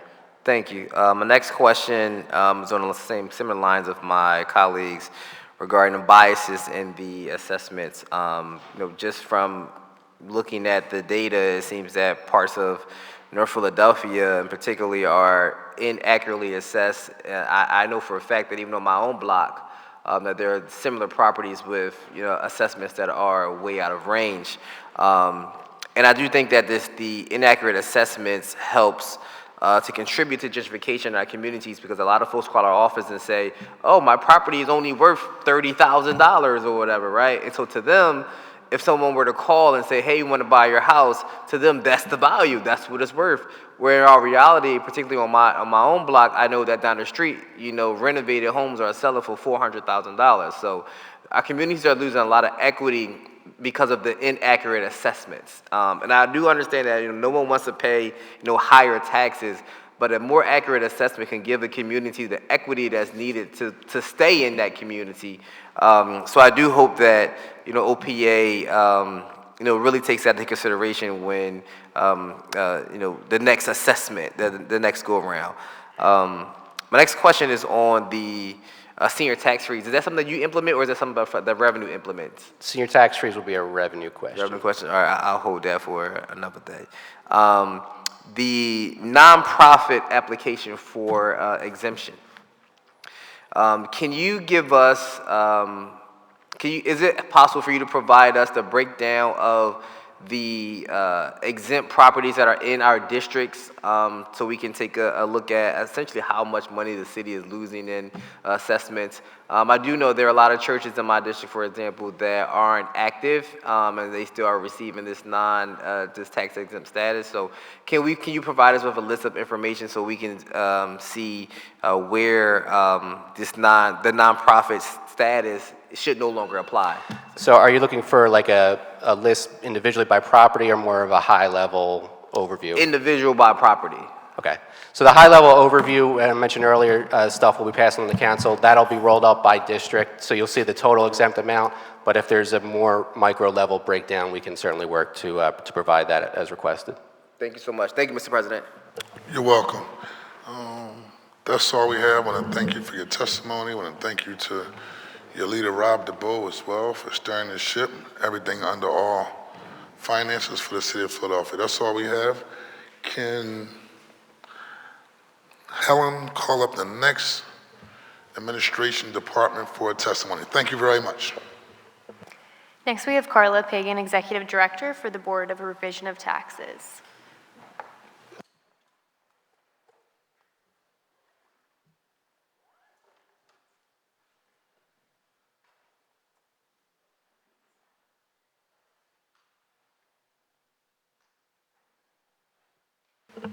Hello, how you doing today? Good afternoon, Council. Good afternoon. Carla Pagan, Executive Director of the Board of Revision of Taxes. With me today is Linda Tucci, Executive Assistant. Okay, just state your name for the record and please begin your testimony. Carla Pagan, Executive Director, Board of Revision of Taxes, and with me today is Linda Tucci, Executive Assistant. The Board of Revision of Taxes hears appeals on real property valuations and addresses exemptions and inequities in those values. The BRT is an independent 7-member board appointed by the Board of Judges of the Philadelphia Court of Common Pleas. The board is required to hear assessment appeals and determine the market value for the tax year in question. The appeal board hears and renders decisions for real property assessment appeals, unique nonprofit applications, homestead exemption appeals, and late petitions. The Board of Viewers, our 3-member independent board, hears and renders decisions for eminent domain cases. Our plans for fiscal year 2025. So Pennsylvania state law says that any person aggrieved by their assessment can file a BRT appeal. The BRT board and staff are committed to resolving the 13,500 appeals filed for tax year 2023 and the 3,000 appeals filed for tax year 2024. We've had quite a robust hearing schedule all of this calendar year and anticipate that same hearing volume next calendar year. So far this year, the BRT has resolved 7,040 appeals, averaging about 580 units a month.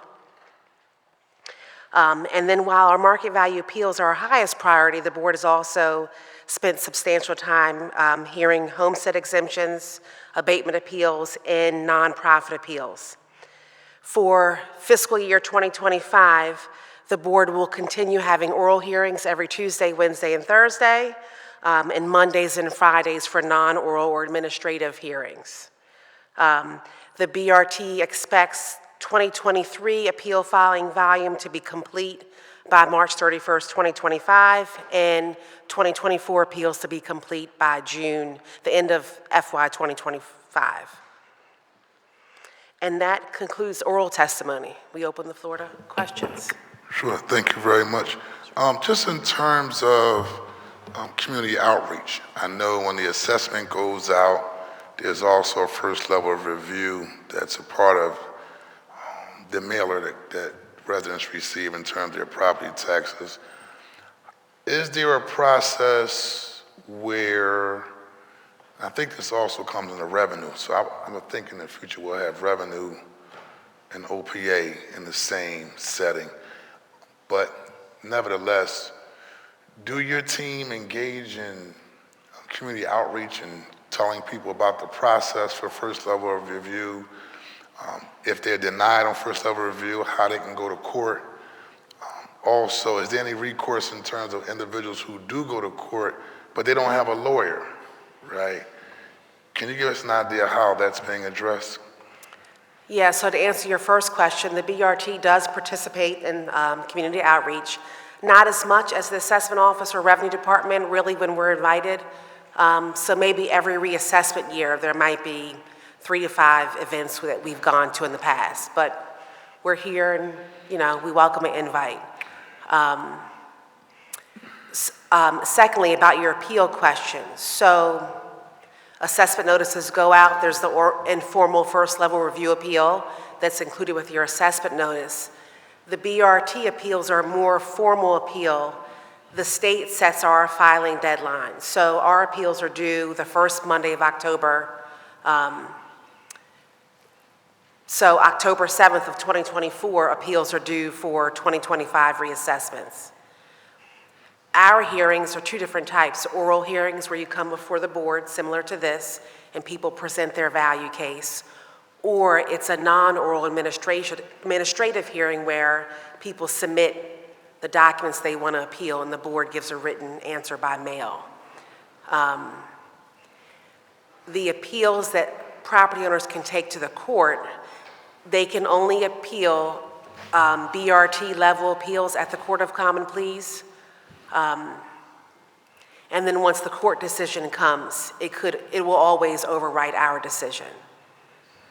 So we encourage people to, when you get your reassessment, file your first level review. We also encourage people to file a BRT appeal.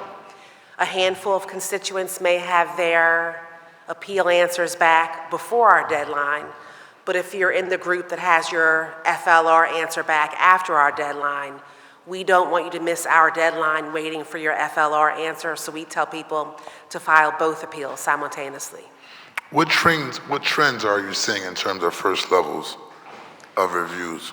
So I can't answer about first level reviews, that's the OPA appeal, but for BRT appeals, it's usually consistent just looking at 2023 data, about 56% of those appellants get some type of relief, whether it's through a board hearing or through a settlement outside of a hearing.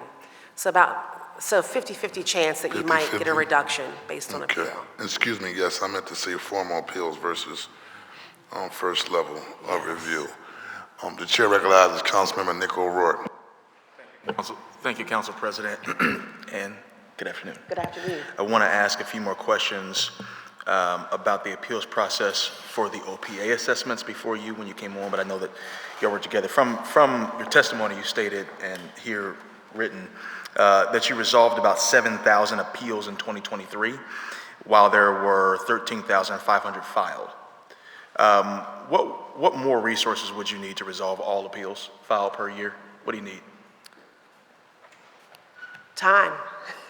So the one unique item about BRT appeals is that they really are hearings like this. So in a lot of cases, the board can resolve 100, even a couple of thousand appeals if they're non-oral or administrative. They don't require any type of testimony. For the other types of oral appeals that we hear 3 days a week, people come in and they present their case, their value argument before the board. You have testimony from the appellant and also from the Office of Property Assessment, so those cases take time. Sometimes a homeowner may take 10 minutes, and then we've had cases run an hour. So it depends if people are arguing over $25,000 or $250 million. So the board's been incredibly busy, but there is a certain amount of time required to get through the oral cases. You know, a good thing about BRT appeals, if you want to, have FaceTime in front of your city officials, you can come and you can vent your concerns about your assessment. So, and the board takes the time to hear those from property owners. Thank you. Sure. Can you provide a breakdown of appeals decisions that were based on race, neighborhood, income level?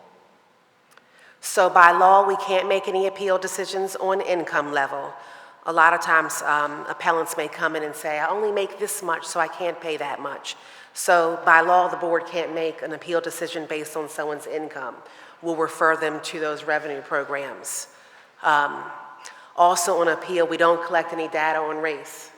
So you don't know race, religion, sex, gender, you don't know any of that when people are filing their appeal. So when one files an appeal, our job as appellants are to tell the city, hey, we believe you got this number wrong. Here's what I think it's worth. And that's what we encourage people to submit to us, whether it's in photos, maybe they have pictures of bathrooms or kitchens that need repair.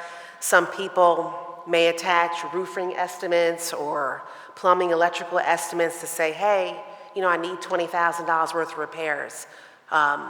So the board will look at what the appellant submits, and then they'll also take into consideration the other homes in the block and how the subject property under appeal compares to other houses on the block.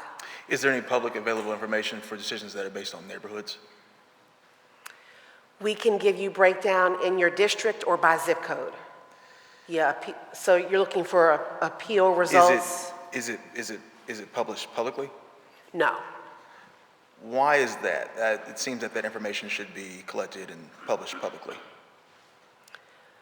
You know what, the questions never came up before. That's something that we could probably add to our website if it's a breakdown by zip code. Thank you for saying that. Sure, Yes, ma'am. sure. Can people engage legal representation in their appeals process? Yes, it's not required. The appeal process is free, and it's not required. And our board is a diverse board, so you don't have to be a real estate expert to come in and appeal. A lot of people do hire attorneys, especially a lot of the commercial-owned real estate, but most residential homeowners do not. They come in themselves. Do you have a sense of what percentage of appeals include legal representation? Maybe 50/50, I could check for you. Okay. Are there any costs associated with filing an appeal? No costs in Philadelphia. Okay. CLS's recent report recommends an independent review of BRT and its appeals process, similar to what's been done for the property assessment process. Do y'all agree with that recommendation? And would you be open to an independent review? We're open to it. Every year we kind of think, how are we going to improve outreach with all these technological advances? We always want to make sure we're considerate of people that don't have internet access or no QR codes. So we do have our appeal forms on our website that outlines, the appeal process. We are also a public-facing department, so we're open 8:30 to 4:30, Monday through Friday, for people to come in and file in person. And we take appeals by email as well. Is it Pagan or Pagan? Pagan. Pagan. Excuse me. Pagan. Okay. Yes. Director, thank you so much for your responses today. Absolutely. Blessings to you. Thank you, Madam Chair. Thank you. Thank you so much, Councilmember O'Rourke. The chair now recognizes Councilmember Young. Thank you so much, Madam Chair. So I am someone who have been before the board representing clients, trying to get their assessments down multiple occasions. So I know that process can be frustrating for folks who don't have attorneys, who just feel like the city, some of my clients anyway, feel like the city has just been working against them rather for them during this process. So can you tell us, how has the inaccurate assessments affected the efficiency of the BRT? I don't know if I can address the inaccurate assessments, but, state law says the BRT has to be here because we as homeowners can appeal our assessments. So that's in place to protect us. Usually our appeal filing volume is dependent on how many notices the assessment office mails out and the amount of the percentage change or increase. So our volume is direct related to usually the number of appeals the number of changed assessments that go out.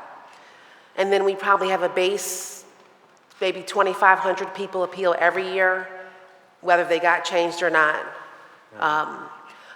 But so our volume usually increases if more people have a higher change in assessment.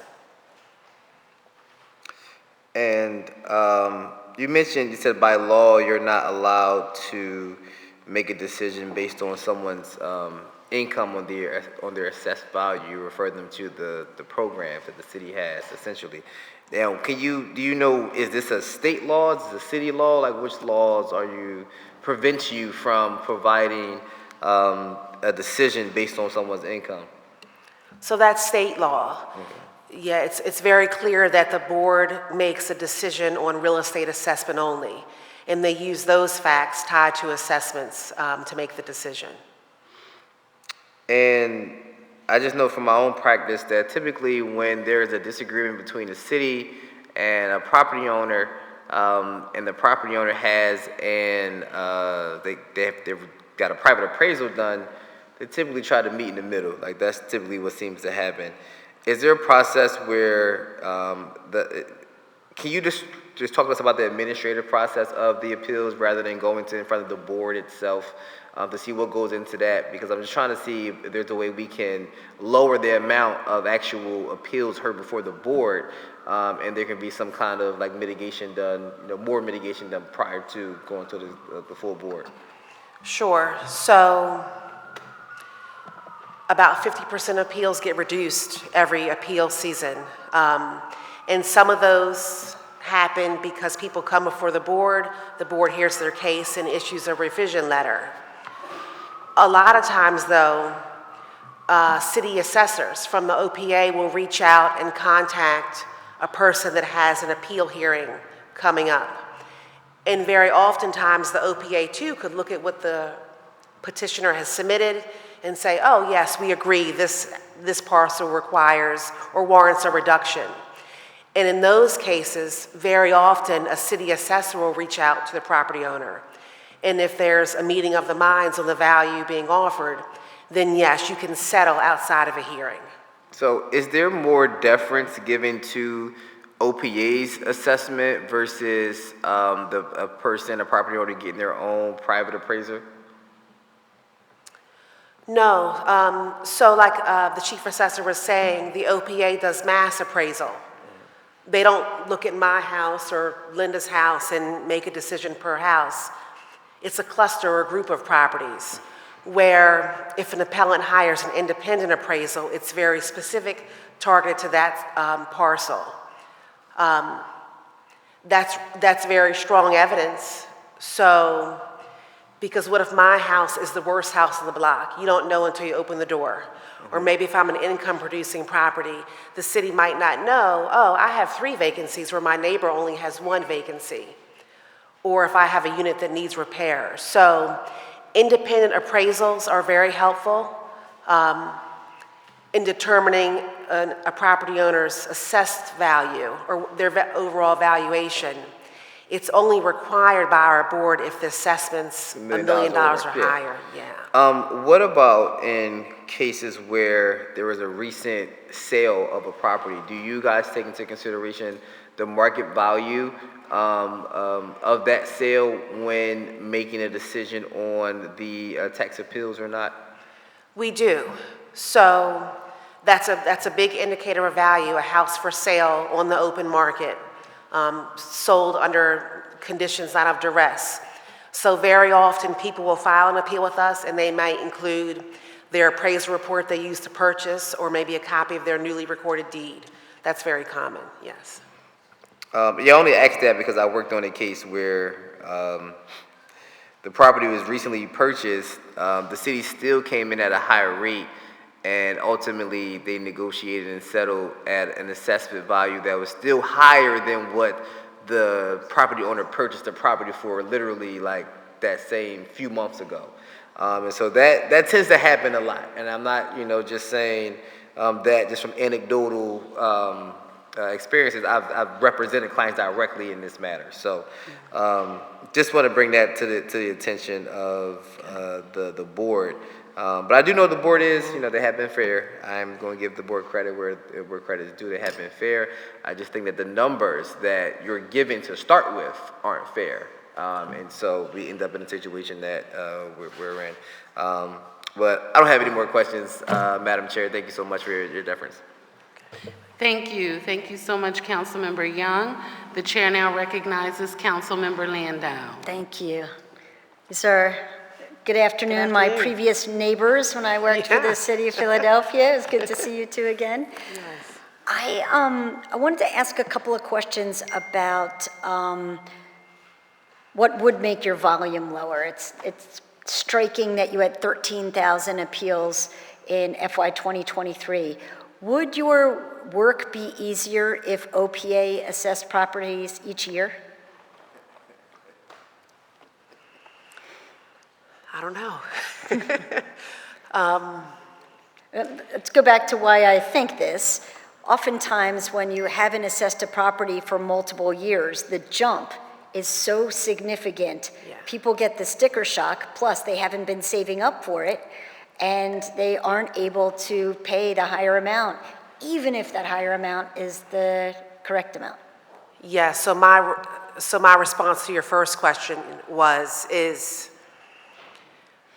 our appeal filing volume would be lower if people had a smaller increase in change. Yes. Okay. And then the next question, I just don't know the answer to this one, is that when the OPA sends out their assessment, is there language access information on there? And is there language access information at your office for folks who want to file an appeal who don't speak English? So the BRT has language access info only on the citywide language website. And then we work with a translator company to help people that may come into our office that don't speak English. And that same translation company will also come or attend remotely our appeal hearing to help translation services. But yeah, the only place that information is documented is on the citywide website. I think we need more language access assistance through this entire process. It is so confusing even for folks who speak English that if you're challenged, it's a very complicated process to figure out how to go about this appeals. I would really hope that you guys could expand your language access. Okay. I also, after a decision is made at the BRT, go back to my original scenario, your taxes were set at $1,000, but I thought my taxes should be $800, so I file an appeal, and let's say I'm successful, it's $800. How quickly do you get that decision over to the Revenue Department? So after someone comes to a board hearing, it's 2 to 3 weeks before they get their decision letter from us. So the appellants are mailed a decision letter first. It's 24 to 72 hours before we send those results to the Office of Property Assessment. And then the Office of Property Assessment has to prepare a separate document to send that value change to revenue. Why can't your office send the decision directly to Revenue right when you're getting it to the homeowner instead of having to go back to OPA? Yeah, even though the board has the power to change the market value or an assessment on a property, we don't have the authorization to make that change directly. So we don't have the ability to change an OPA value. Okay. They implement the board decisions, yeah. So that should have been an OPA question, I got you. The entire system has to go faster. I understand, I watched how much you guys are working. You have so many appeals to do. If the system were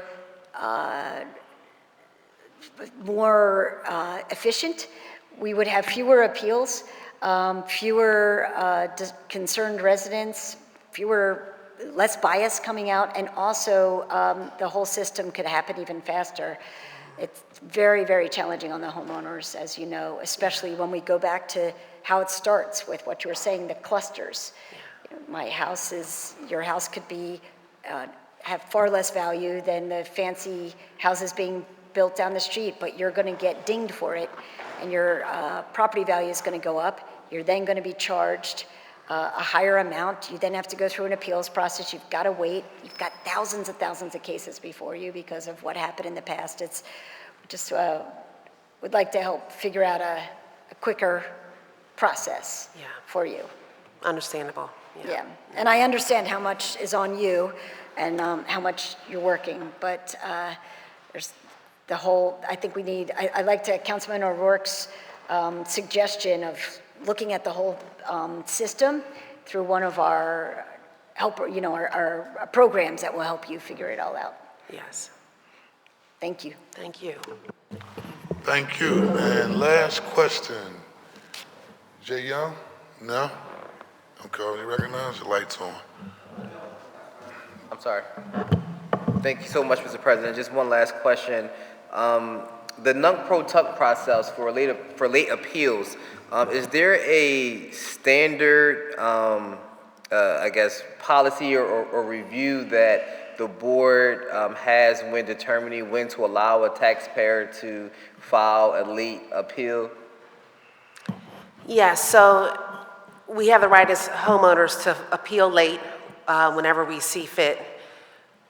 But 90 days past the filing deadline, the board's pretty lenient. When you're 3 months late, 6 months late, some people file 4 years late, they become less lenient, and the reason for filing late may not be as clear. So it really is a case-by-case basis, but usually if you're in the first 90 days of the deadline, they're pretty lenient. Yeah, I just think that most folks don't know the 90 days into the deadline, particularly if I'm paying my taxes late anyway, right? Which a lot of folks tend to do. So I just think that I would hope the board provides a little more deference, particularly to those that are lower income, that are trying to get their stuff together and situated, who are just looking for help and don't know where to go. Sometimes it actually takes them a year to find out that they have this appeals process available to them. So just want to put that on record. Hope the board, considers the totality of someone's circumstances when making a decision on allowing the non-protunct late appeals. Thank you. Thank you, Mr. President. You're welcome. Any other questions or comments from members of the committee? Hearing none, we want to just say thank you for your presentation. I know you do a lot of hard work and dedicated to helping the citizens here in the city of Philadelphia, so thank you very much. Thank you. Thank you all. The chair recognizes Councilmember Gilmore Richardson for a motion that the public hearing and meeting on the bills and resolutions before the committee today stand in recess until Tuesday, April the 30th, 2024 at 10 a.m. sharp in room 400, City Hall.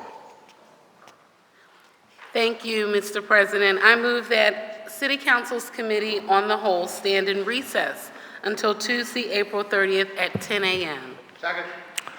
It has been moved and properly seconded that the public hearing and meeting on the bills and resolutions before the committee today stand in recess until Tuesday, April the 30th, 2024 at 10 a.m. in room 400 City Hall. All those in favor of the motion will signify by saying aye. Aye. Those opposed, the ayes have it, and the motion carries. This committee will stand in recess until Tuesday, April the 30th, 2024 at 10 a.m., at which time we will reconvene at room 400. Thank you very much.